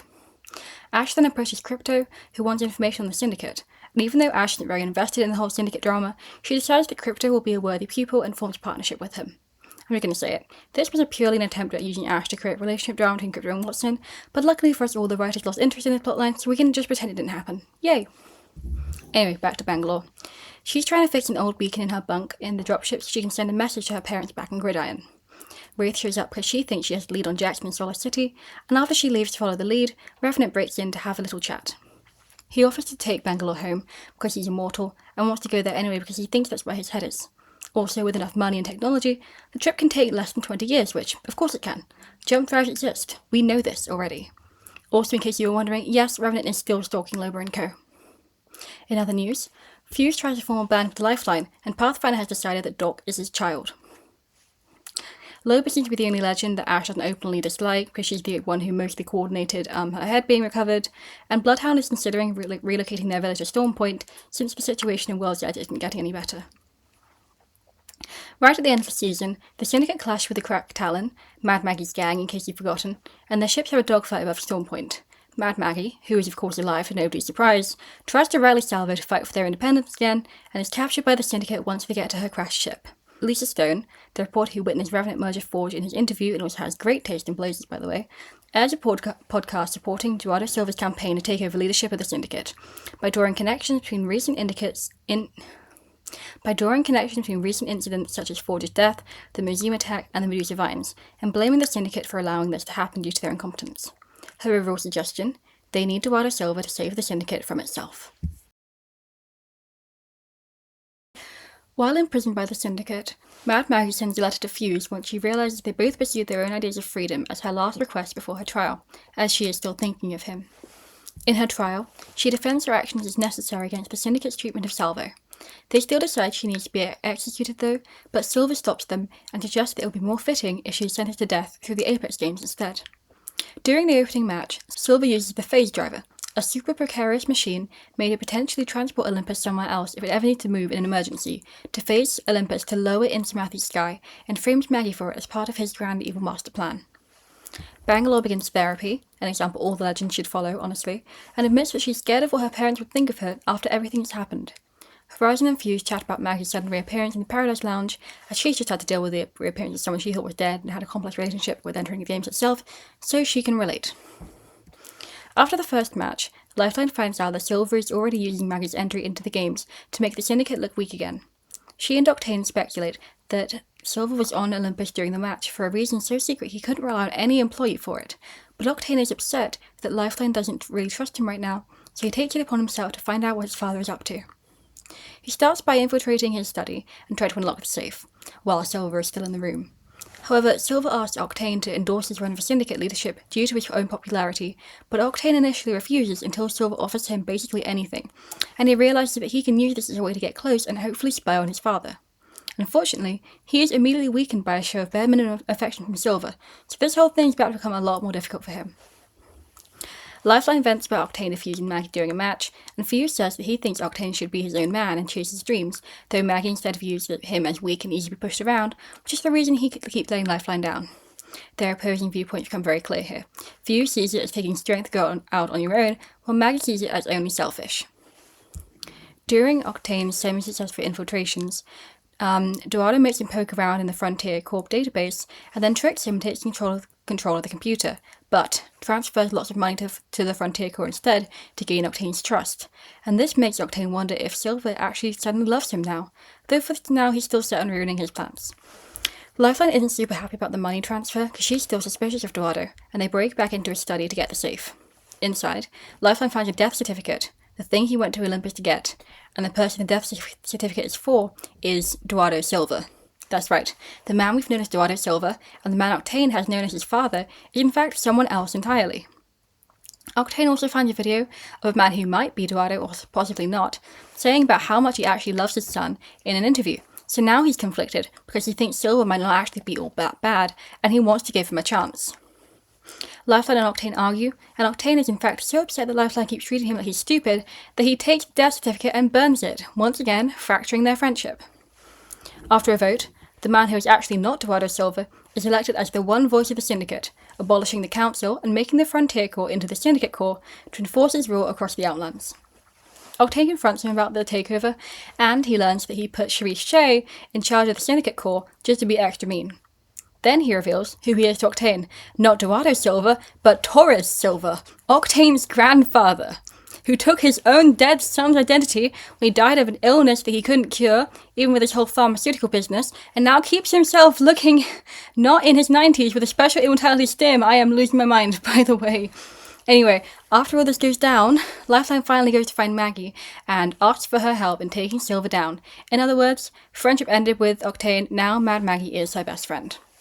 Also, Loba and Valkyrie meet up at the firing range, and Valkyrie tells her to give up her Revenant revenge obsession because she's basically made him the most important person in her life, but Loba doesn't want to hear it. She does, however, invite Valkyrie both to a shooting competition and a meal, which she does accept. Bangalore also goes to the shooting range this season, but it's to clear her head about Jackson, because Wraith has found files indicating that a body exactly matching his was buried in a morgue in Solace more than 5 years ago, and the records of where the body was buried was also lost in a fire. Bangalore goes to Loba to ask for advice because she's thinking of leaving now that she's certain Jackson's dead, but Loba completely freaks out when she finds out that Bangalore will leave with Revenant because that means he'll find his head. Not really, though. She also brings up the just friends thing again, just to be extra petty, and tells Bangalore to leave, so Bangalore makes up her mind completely.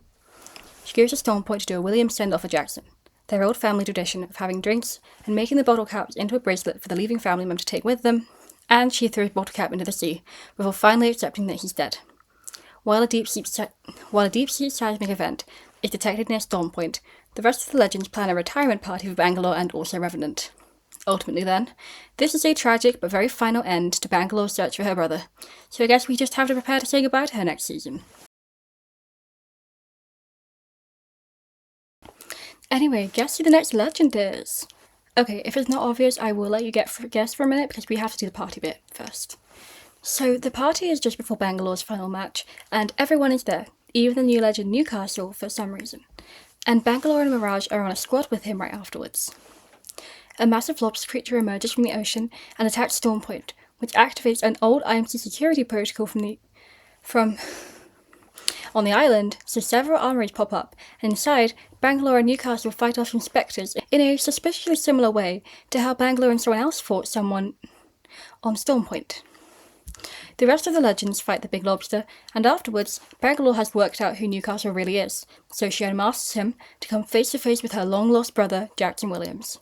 Okay, I'll rewind for a second now I've done the dramatic effect bit. So, after surviving falling out of the ship, Jackson eventually set up a quiet life for himself in a small town called Harris Valley, living comfortably with a wife and 2 children, while his sister spends years of her life doing everything she can to find him. Everyone in Harris Valley loves the local hero Newcastle, who is a frequent competitor with aspirations for the Apex Games, and was even in the running to be made a legend after Forge's death before Revenant was put in instead, although he's never successfully won a match or gotten close to qualifying as a legend. However, one day, Jackson accidentally witnesses him being attacked by a gang and learns that Newcastle has sold off Harris Valley to them to pay off his debts, but now he's out of money and can't pay them back. This gang is called the Forgotten Families, and they're all ex-IMC from different planets and areas of the corporation, who are still loyal to the IMC even after being stranded in the Outlands after the war. And to make things even better for Jackson, they're known to kill any IMC deserters they happen to come across, just like him. After fighting the gang for a bit and demonstrating his skills, Jackson decides to secretly take up the mantle of Newcastle and go to the Apex Games in order to get money to get the gang off his back and continue protecting Harris Valley. And maybe also talk to the sister there that he's abandoned, I don't know.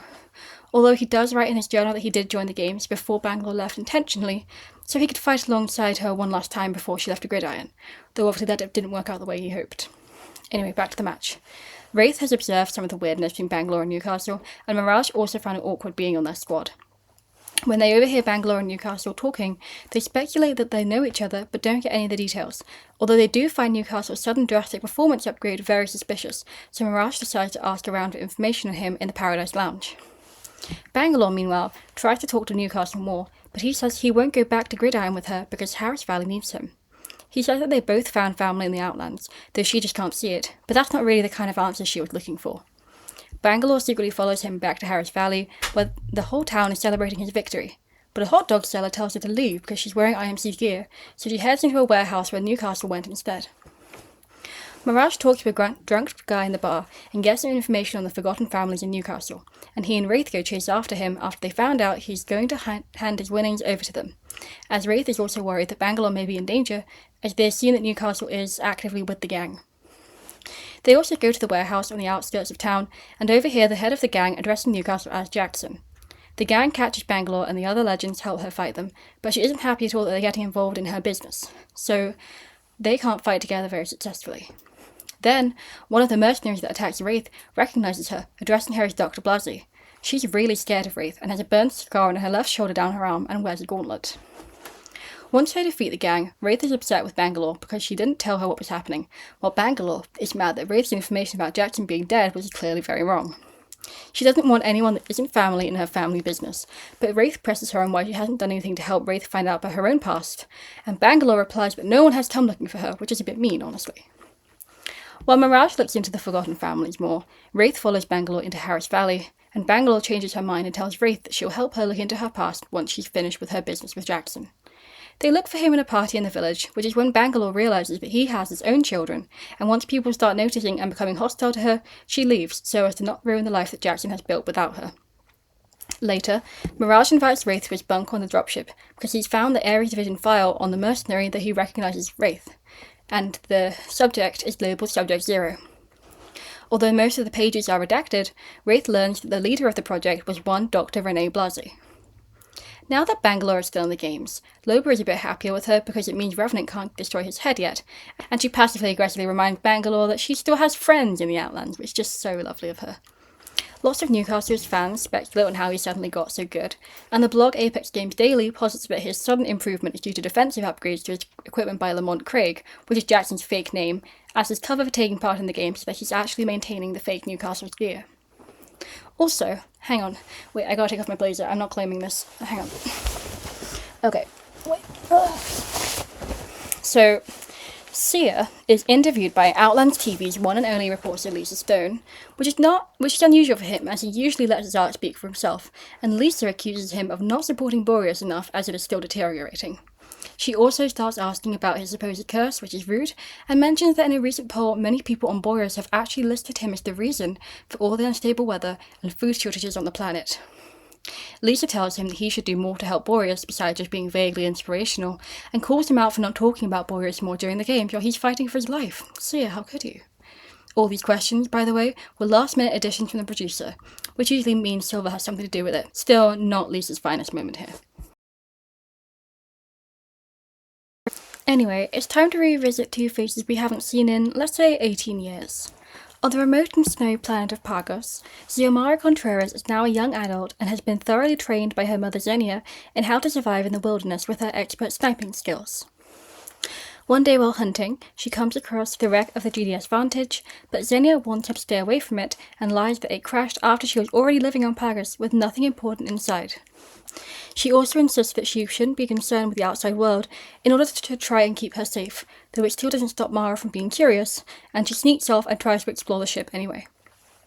After hunting and killing a bat-like creature, she finds its baby inside the ship, which immediately latches onto her, but the security systems are triggered and she is misidentified as her mother, which is when Mara learns that Xenia was actually sentenced to life imprisonment on the ship.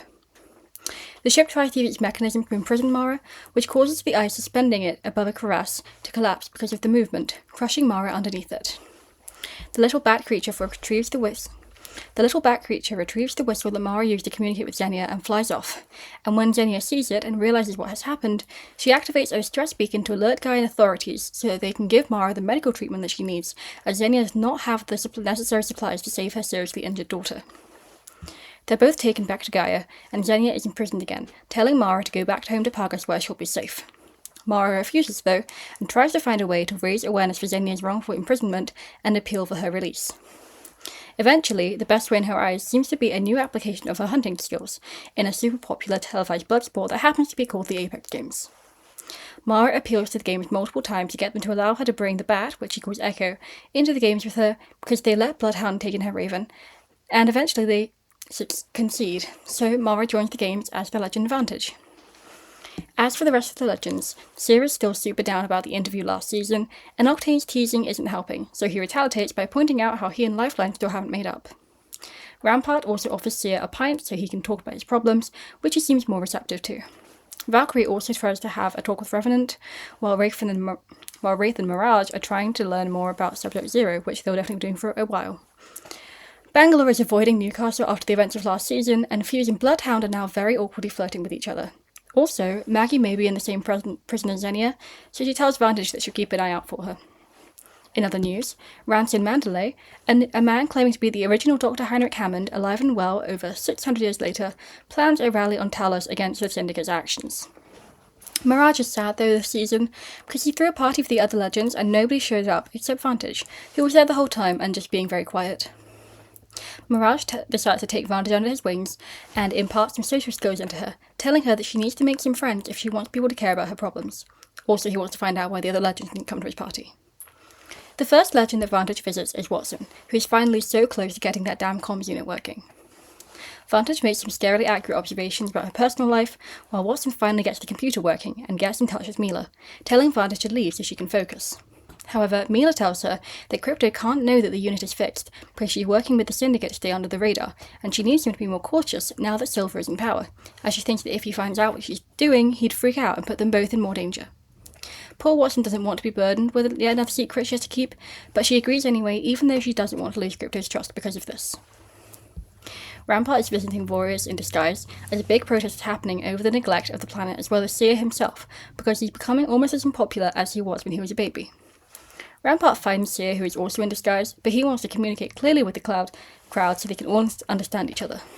However, since the crowd is already super hostile, Rampart tries to get him to find a less extreme solution, so Seer has the idea to try and bring the games to Boreas so that the locals can get more money and work to help the planetary economy.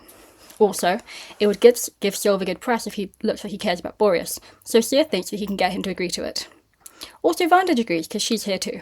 She kind of agrees with both of them, so Seer decides not to reveal himself to the crowd and focus on trying to get the games to Boreas. However, Vantage also asks Rampart about Mirage's party, but she has absolutely no idea what party she's referring to. Bloodhound and the rest of their village are moving to Stormpoint, and Fuse is here too.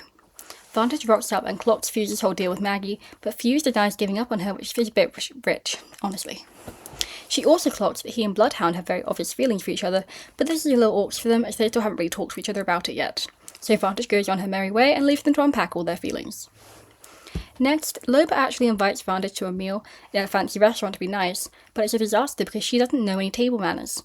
Loba shakes Vantage off on the way to Valkyrie's apartment, they're dating now by the way, but when she gets inside, she finds her best friend Jamie injured and strung up inside. Thankfully, Vantage breaks in and is able to call for help while Loba tries to stabilize him, and she swears revenge on Revenant because her first assumption is that it is his fault. But it's not, because at the same time this is happening, Revenant is in his lair in King's Canyon and he's being visited by Valkyrie. Valkyrie is very concerned about Loba's mental state due to her obsession with Revenant, so she tells him that she can get him what he wants if he just leaves Loba alone. Revenant taunts her about being Loba's priority over her, but Valkyrie tells him that his head isn't really on Gridiron, but when she calls Loba afterwards, she reaches Vantage instead, who tells her that Jamie is seriously injured. Vantage returns to the Paradise Lounge after this traumatic event and tells Mirage that she has successfully made friends with all his friends, and Mirage tells her that she also needs to be more careful about how the Syndicate sees her. As an example, he tells her about his mum and the reason that he fights in the games. Then some legends show up for a party, because it turns out that Mirage actually forgot to invite everyone the first time. So funny, not all worrying, silly forgetful Mirage. But at this party in the lounge, one of the attendees discusses with someone online, as they have already successfully injured Jamie and secured Revenant's head. No, we don't know who they are, but we can assume they're working with Silver, so stay tuned for the next installment in the endless Revenant saga.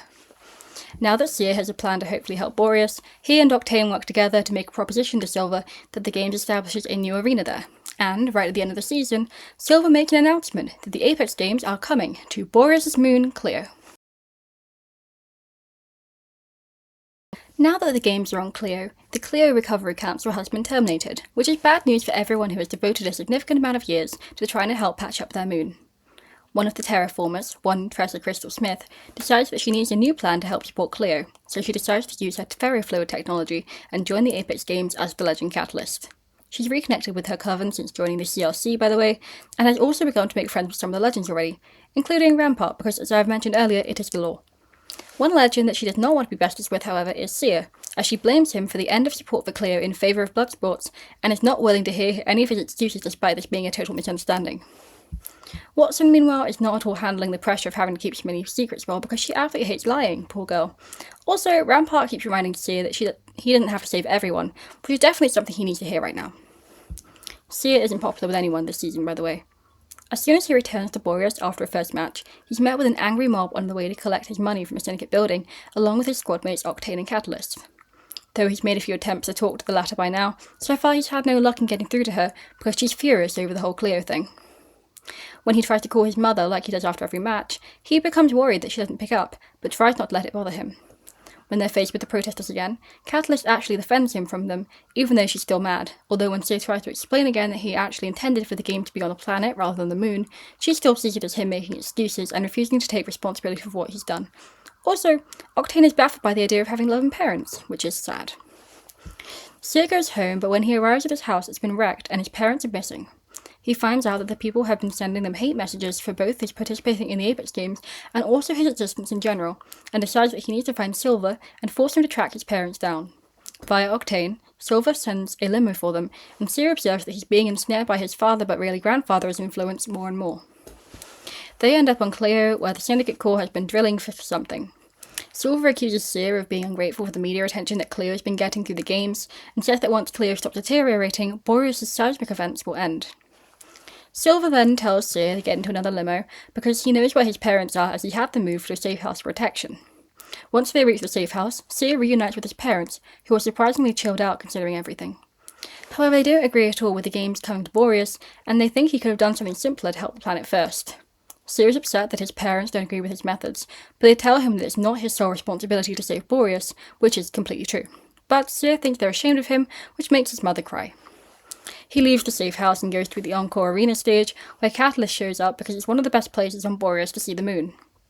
She tells him that she doesn't think he's a bad person at all, but he does need to face the consequences of his actions. Seer says that even though he thought he was doing what people wanted him to, Seer says that he thought he was doing what people wanted him to after the interview, even if he didn't fully agree with himself.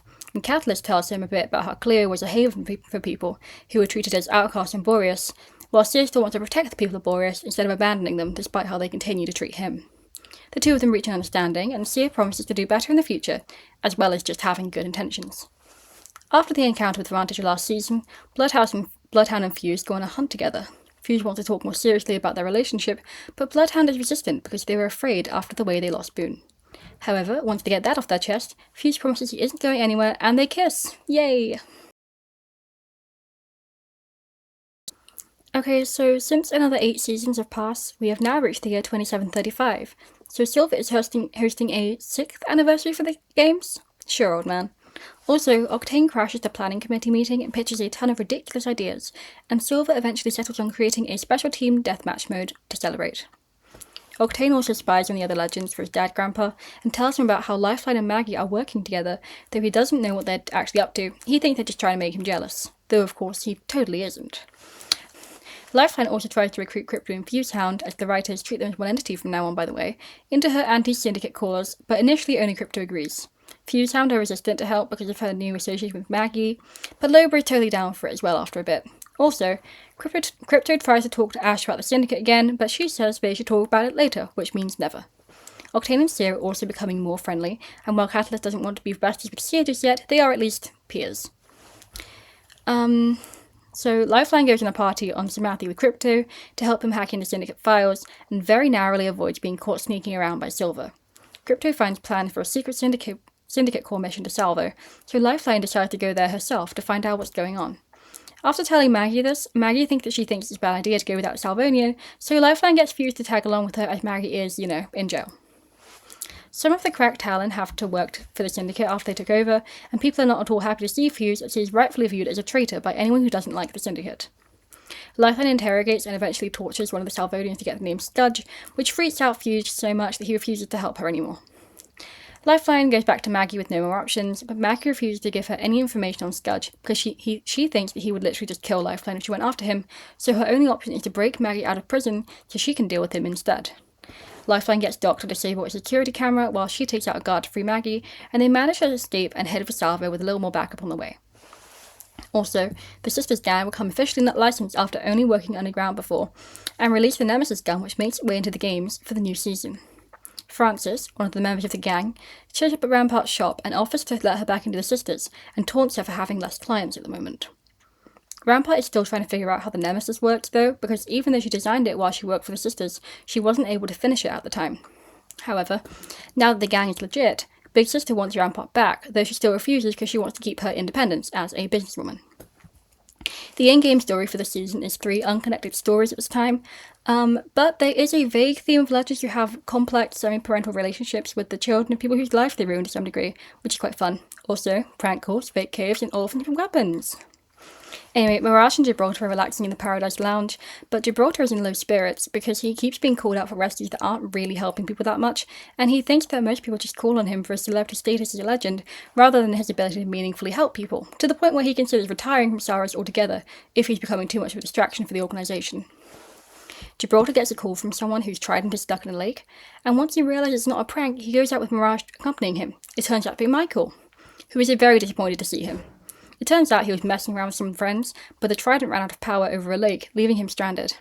After Gibraltar finally gets to actually rescue someone, Michael asks him to not tell Nick so don't worry about him, and Gibraltar agrees as he remembers his own stealing vehicles and getting into accidents days. Vantage and Echo visit a zoo for the first time, because that's Mirage's suggestion on what to do on a day off, but she's horrified by how the animals are treated, and then Echo goes missing. A zookeeper suggests that Echo just flew off, which makes Vantage wonder if he only stuck with her because she was a reliable food source. She finds the bat cave enclosure to see if Echo is still in there, and finds that he's bonded with one of the mother bats. Vantage realises that she thought she had to take care of Echo because she killed his mum, but really she needed his company more than he needed hers, and lets him go because she thinks he actually wants to stay in the zoo with the other bats. But Echo actually goes with her in the end because they are best friends. Aww. And then there is Ash. She fights a match with Pathfinder and a non-legend competitor, and then gets hit with an EMP, which causes her to have a flashback to Newton giving her the nunchucks he bought, which is often the most extreme example of the season's story's overarching theme by a long shot. But this ultimately just makes her more determined to destroy Lee, although, as you may have noticed, she's still kept the nunchucks. The next new legend to qualify for the games is Nathaniel Fua, and if that name sounds familiar, it's because he's the son of former Thunderdome superstars Sok Lengfua and August Brinkman. Though he was born into his family's legacy, he wants to make a name for himself, so he's super excited to become a legend and already make friends with some of them before the season starts.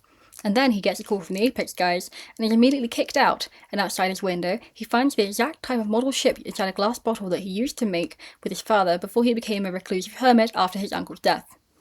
So what really happened is that August Brinkman noticed the news of Nathaniel qualifying and immediately became horrified because of his memories over the Thunderdome and the price he paid for his fame during his own Thunderdome career, as he is still drowning in guilt over what happened.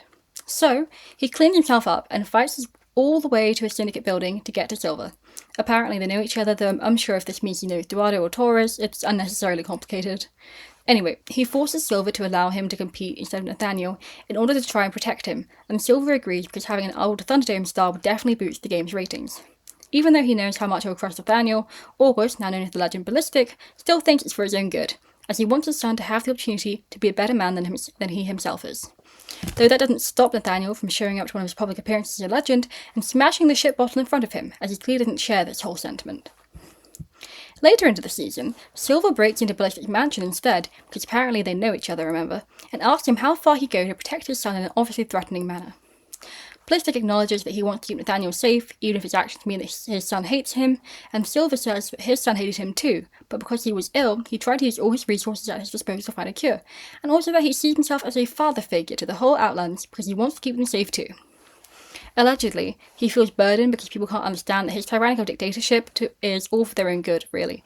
Poor Ballistic doesn't really seem to know what to make of all this. Also, Silver drops the Taurus bomb, which seems like the Outland's worst kept secret at this point, because between him telling random people and Octane possessing this lore, I don't even know how anyone doesn't know this or why no one's freaking out about it. Anyway, and then he leaves Ballistic to process what the hell just happened.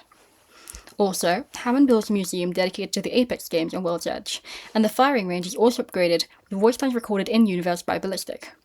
Bangalore is kind of salty about this, which sparks a mild rivalry with Ballistic, but even she has to admit that the upgraded firing range is pretty cool.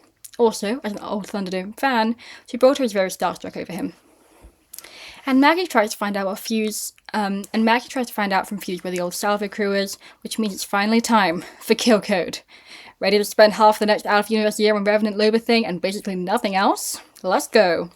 Anyway, so Maggie and Lifeline return to Salvo with Loba tagging along. They meet Scudge, but he's as hostile as Maggie expected, because he thinks they're with the Syndicate. After that encounter, they find a secret Hammond facility on Salvo, and Loba gets in first and starts sneaking around, before quickly being reminded of the Revenant shell building under King's Canyon. But this facility is already empty.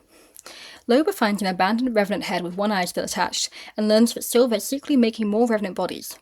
Once the others get in, Lifeline finds more mysterious facilities across the Outlands, but isn't able to download all the data before the security spectres show up, so Valkyrie arrives to help them escape. Later, Valkyrie calls Jamie, who's still recovering, to tell him that she hasn't found any leads on where the head has gone, and that she's worried Loba is completely losing herself over the whole Revenant thing. Maggie is still a fugitive from prison, though she isn't being very secretive, and Lifeline warns her against reassembling her old crew because Silver currently has eyes on all the cracked Talon members. Crypto tries to decrypt the data collected by Maggie and co., though it's difficult because it's not only encrypted, but someone's actively locking him out of the drive. Then he suddenly gets access too quickly, which makes him suspicious. And this is actually because Mila is surveying the legend's actions on Silver's request, though that doesn't mean she can't accidentally on purpose allow her brother to get into the secret data when Silver isn't looking. Also, a massive storm is slowly approaching Storm Point. In a match at the beginning of Season 18, Revenant is doing great at murdering people as always, when he suddenly starts glitching out and seeing other places, including through the eye that Loba took from the facility on Salvo. Crypto has finished decrypting the drive, although the information is incomplete, as Lifeline couldn't download everything in time, and the gang wonder if the important asset Silver and Hammond are after is Revenant's head, because Loba figured out that the building was a Revenant factory. Then Revenant wakes up somewhere else, surrounded by other bodies restrained in a chair, facing his head in some place, though he gets phased away before he can reach it. Then he tracks down the squad through the eye, and sneaks up to strangle Crypto, because he's been put into an even uglier body and is extremely confused. Lifeline wants to destroy the head so Eduardo can't use it, but Loba is still refusing. Revenant tells the gang that his head is in the Hammond research facility in Malta, so the legends put on extremely bad disguises and pretend to deliver Revenant as a body to the facility. When they flag the security, everyone but Loba is pro-destroying the head, so she tries to actively stop them. Then, she uses her black market to steal a gun off a Spectre to use against the security forces. The legends manage to retrieve the head, but Loba wants it so she can keep it safe, and then Silver uses the black market Loba left open, take the head back, and fly off in a ship.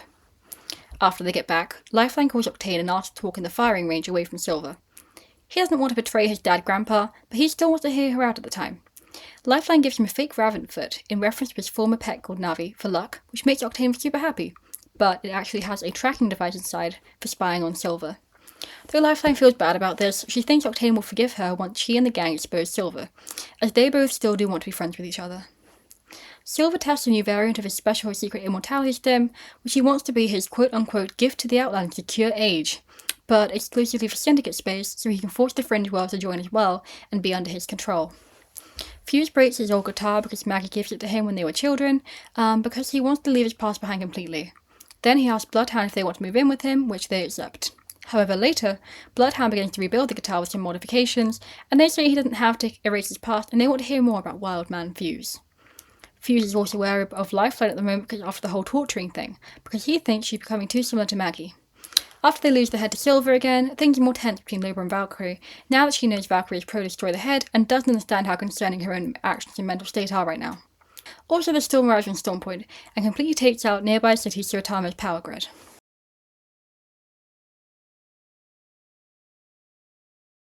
Taking a break from the Loba Revenant stuff for a minute, we have a new legend again. This one's called Conduit, aka Rowena Valentina Coffey Divina, and she's the first legend from Nexus despite it still being a fringe world. Nexus has mostly recovered from its past depression, remember the old monarchy thing, but Rowena's family still has problems because her eldest sister Dua is crushed under a machine at her job and injured to the point where she can't work to support her family. So, inspired by her love of the Apex games, Conduit decides to salvage the battery from the wrecked Titan that's been memorialized in her community, and I'll give you a few seconds to guess what she gets out of it. If you guess superpowers, you are wrong. She actually has radiation poisoning. She persuades weapons developer Lenan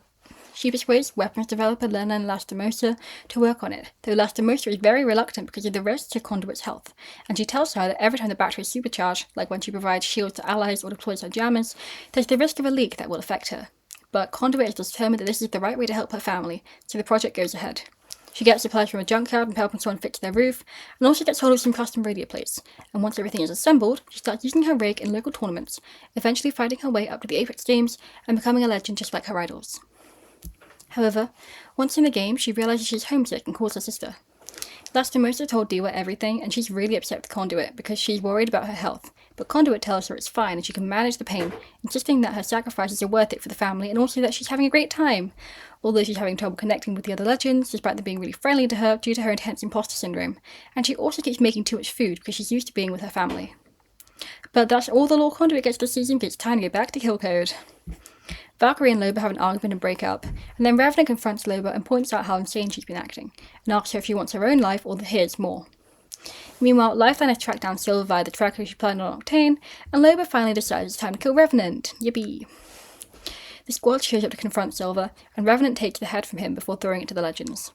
Loba starts trying to destroy it, but then Silver tries to make a proposition to Revenant, offering him control over everything instead of just his death. And Revenant completely changes his mind on his sole motivation since the addition to the game's lore. Other Revenant bodies in the building begin to wake up, while Revenant says he only really wanted control over himself. And then another of the bodies kills Silver, for a whole swarm of them tear him apart in front of all the Legends present, and Octane. Then the Revenants chase the Legends out of the facility, eventually even chasing them onto a ship to Stormpoint where they crash land. The Legends need a new ship, but Crypto is hanging out with his designated emotional support accessory. Wait, sorry, I'm not sure what's in my notes. I meant to say Watson. And he's spilling all the tea of what happened since the beginning of Kill Code, since Watson isn't allowed to be an active part of any of the lore anymore unless it's directly to do with Crypto and no one else. He says he's done with helping the Legend squad and repeats the sentiment when Loba contacts him and explains the situation with the Revenant army.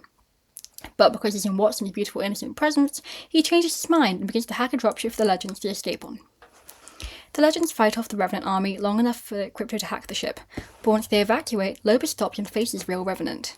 She does manage to 1v1 him and destroy his current body, but since he has a billion more right now, it's just kind of a symbolic thing, and Revenant promises to kill her the next time they meet.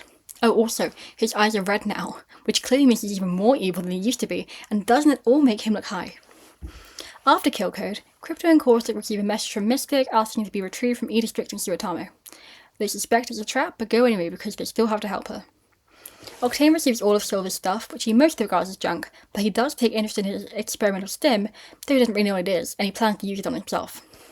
By the way, the whole Duado is actually Taurus thing had zero impact on any of this, and definitely should not have been a thing. Maggie is happy that Silver is dead, but Lifeline is just sad and exhausted after everything that happened. Horizon shows up and offers them both tea, and she and Lifeline become friends. Maggie won't be happy for long though, because when she returns to Salvo, she finds everyone's just given up on the cause and sold out to the Syndicate, so she just gives up as well and returns to prison. Bloodhound visits her and reminds her that even if that cause is dead, the people are not, and that their own people on Talos looked to her for inspiration when she was being oppressed by Hammond because she is a symbol of everyone suffering in the Outlands. They promise to visit her again because they think her work isn't done yet. In case you can tell, I like the turn of events in the Salvo plotline just a little than I like the art in Overtime. Anyway, in a bit of Legend social news, Revenant finally has Ash's vague approval because of his upgrades, though she totally thought he sucked, by the way, before. And Bangalore tries to comfort Loba after everything that went down. Also, Lifeline apologised to Octane, but he doesn't want her to make it feel better, and Siri's empathetic to Octane's whole struggles as well. Okay, so even though Kill Code is technically over, now we have to deal with the fallout of everything that's happened. But there's a new plotline on the horizon too, so don't worry, pun intended by the way. So after the opening match of the season, the Legends gather at the Apex Games Museum where a new display has been set up of certain items from Silver's collection, as the Syndicate has taken possession of all his things now that he didn't write a will before Revenant killed him. Also, his super secret Revenant project has been completely terminated, and the Syndicate is under new management, though we still don't know exactly who that is yet. Only one of the items in the museum has Horizon's attention though, a certain device that was last seen in an abandoned research facility on Typhon 20 years ago, but we'll get to that in a second. Octane shows up to Silver's funeral on a motorcycle and makes a very explosive entrance. He's given an insincere eulogy to read, which he mocks, and then he realises that he actually feels lighter now that Silver is dead, even though he knows he's meant to feel sad. Once he's finished with his speech, Seer comforts him as he also went to the funeral. Lisa Stone interviews Revenant again and asks how he's still a part of the games, and if he actually does have any secret army at his disposal now. He's acting flippant and disinterested though, and not really talking, which makes it so much worse for Lisa when the real Revenant sneaks up behind his spare shell and impales it to traumatise poor Lisa again. So he hasn't really changed much, honestly. A bit later in the season, Horizon returns to the museum with her own blueprints for the Time Gauntlet. Conduit shows up as well, and Horizon explains that she's confused because the gauntlet was unearthed decades ago on the other side of the galaxy, but she had the exact idea for it a week ago before she even saw the finished model in the museum. This makes her realise that her time travel must have worked if she made the gauntlet and got bootstrapped back around in a time loop, and though she's cautious about the risks, Conduit encourages her to try and get hold of it because she thinks that any risk is worth it for family. She also tells Horizon about a super convenient competition the Syndicate is holding, where the winner gets to pick anything from Silver's collection, so Horizon decides to try and enter it. The competition happens, which is an actual thing in-game by the way, but Octane is ultimately the winner. However, he actually gives the Time Gauntlet to Horizon because he saw her looking at it in the museum, and he realises that his dad, Grandpa, wasn't a good person, and he wants to help out someone who is genuinely a good parent. Also, he only really wanted the trophy anyway. Also, Ash has been watchful of Horizon being after the Gauntlet, though nothing really comes of it, it's just a side note. And Crypto is grateful to Watson for bringing the power back to Suotamo after the storm. At the beginning of this season, Seer and Catalyst are on Olympus, while Catalyst is on the phone with her coven. Suddenly Olympus, another Olympus, crashes into the Spaces net that shields Cleo and stops it from deteriorating too much, as well as from falling onto Boreas. Uh-oh.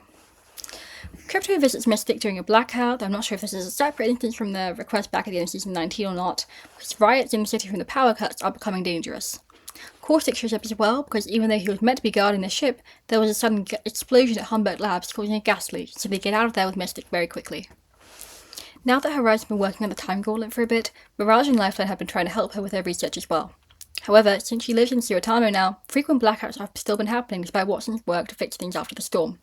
During one blackout while they're trying to work, Lifeline and Mirage both disappear, and someone takes the gauntlet the second Horizon's back is turned.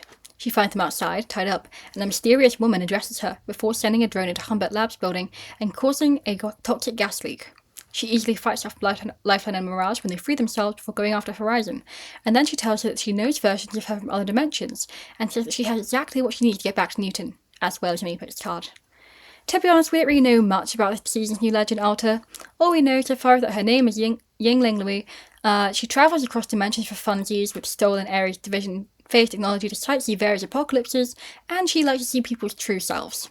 Also, some of these images may be connected to her backstory, but we're not really sure yet. And she's asexual, yay! The reason that she's here is that she's noticed that many massive calamities in different dimensions have all been caused by the same person, Horizon.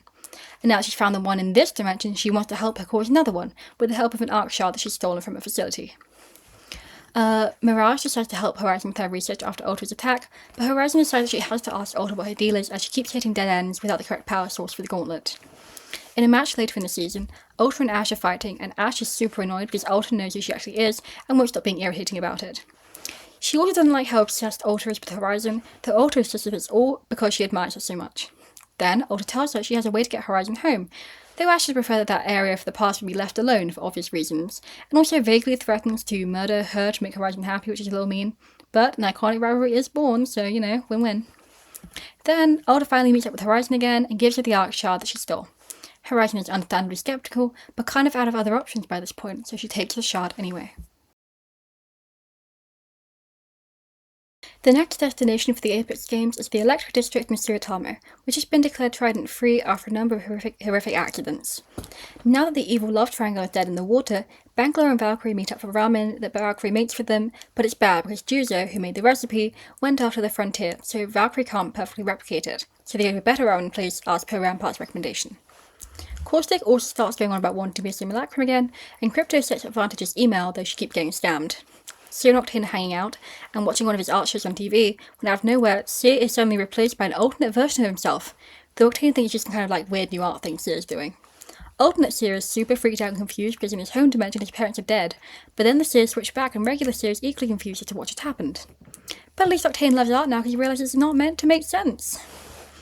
Lifeline is disheartened after doing really badly in the match, while Mirage loudly celebrates his success after breaking a consistent losing streak. He accidentally reads out a comment that calls Lifeline a deadbeat, and Octane secretly replies to it and defends her, even though they're still not on good terms after the rabbit foot incident. Ash breaks into Horizon's apartment, entering into their love language, remember, because she doesn't want her to go back in time, as there's a decent chance that it will lead to her being completely erased from existence if the events leading to her original death are changed, which is fair enough, honestly.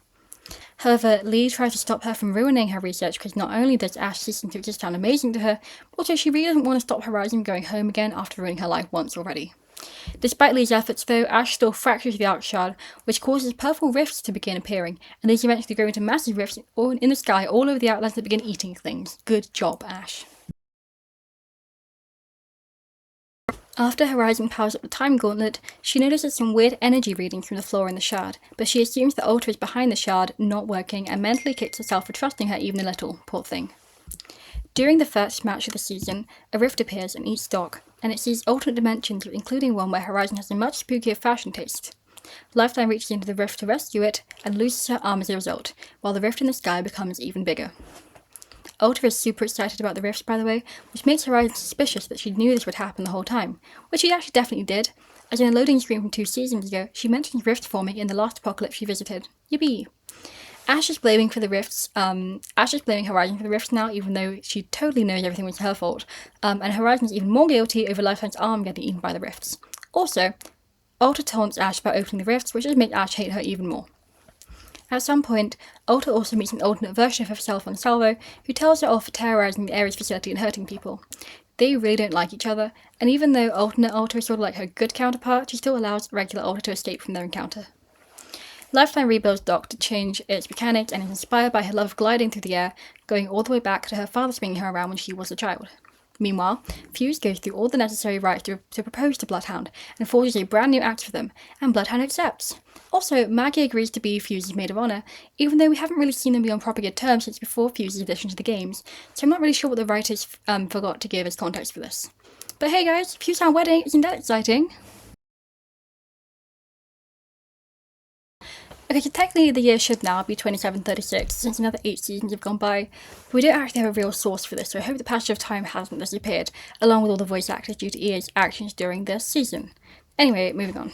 Some legends are interviewed by Outlands TV, and are asked what they'd do if they weren't in the games, and their answers are as follows. Rampart would be working full-time in her shop, Mirage would be spending more time with his mum, Conduit would be spending more time with the family, and Octane would be trying to, as hard as he can, get back into the games, possibly by losing more limbs. Watson receives a letter from a fan asking how she deals with the constant noise in the games. Newcastle receives a letter from his son Philip, who claims to be his biggest fan, and asks if he knows his dad. Pathfinder receives a letter from Ace, apparently smart printer, who became a fan of his when it watched an Apex match of the TV in its room, and congratulates him on his sentience and employment amongst humans, which has absolutely insane implications, but let's not dwell on that right now.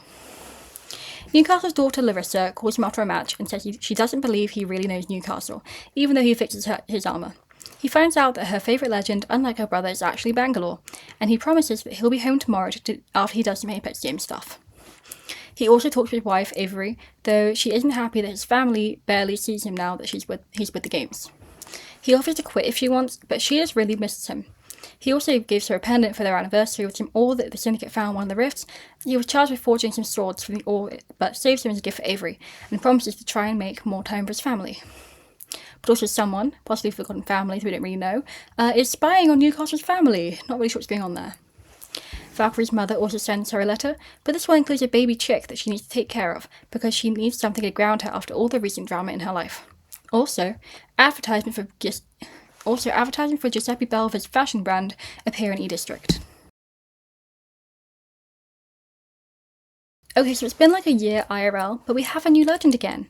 This one is called Sparrow, real name Anea David Guarino, and he was born to the Classidra Rossa, which is basically a clan of bounty hunters operating on Samathi, who are all really good at archery and are very effective law enforcement contractions. Or as I like to call it, an archer bounty hunter cop cult. Pick your favourite. Anyway, he was basically a child prodigy, but refused to adopt his family's black and white worldview, and made some kind of reckless choice that caused some kind of incident that disgraced him in his family's eyes, and the entire order shunned him as a result when he couldn't, persuading him on that moral ambiguity is a real thing. We don't know what this actually is yet, but I would guess that it's somehow archer-related. He went on to be a solo bounty hunter until he was spotted by Giuseppe Belva, who recruited him for the Apex games and acted as a sponsor. Sparrow wants to be in the games because he thinks that he'll be able to earn his family's respect if he gets a good grade in blood sports, which is of course both normal to want and possible to achieve. Sometime before he was kicked out, he encountered a cat and started to befriend it by leaving food out for it. After the cat was injured, he took her to the vets and named her Artemis, and Artemis followed him to his new place when he left home.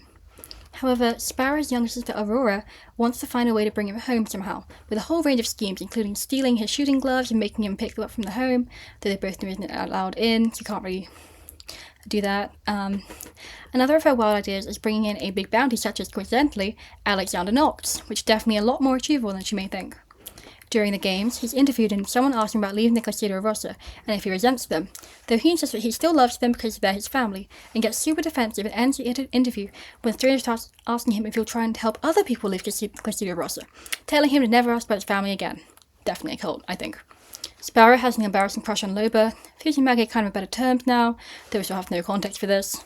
Also, Sparrow's cat Artemis wanders through caustic experiments and accidentally causes him to figure out how to make his poisons even better, while also melding his grumpy sadistic old man heart. Can't wait to see how that plays out when the Archer siblings arrest this man to fix Sparrow's family angst, or not. Speaking of family angst, Bangalore and Newcastle also get in contact because she wants to meet his family, and he reluctantly agrees to bring her over under the pretense of him helping her upgrade some of her equipment. And that is it. For now, anyway. Season 26 literally started while I was writing out this whole script, but I decided that hard cut-off would be better than leaving a season's lore half done. This lore has definitely had its ups and downs, but I can't deny getting to research it all over again in detail to prepare for this video was such a clear reminder for me of how I got so invested in it in the first place more than 4 years ago. So anyway, thanks for sticking with me so long if you've made it this far, and let's just pray that things pick up well as ever now that the lore is finally moving again. Maybe we even get Titanfall 3 one day, who knows. Anyway, stay tuned for my bonus Apex mobile exclusive lore video, and bye bye!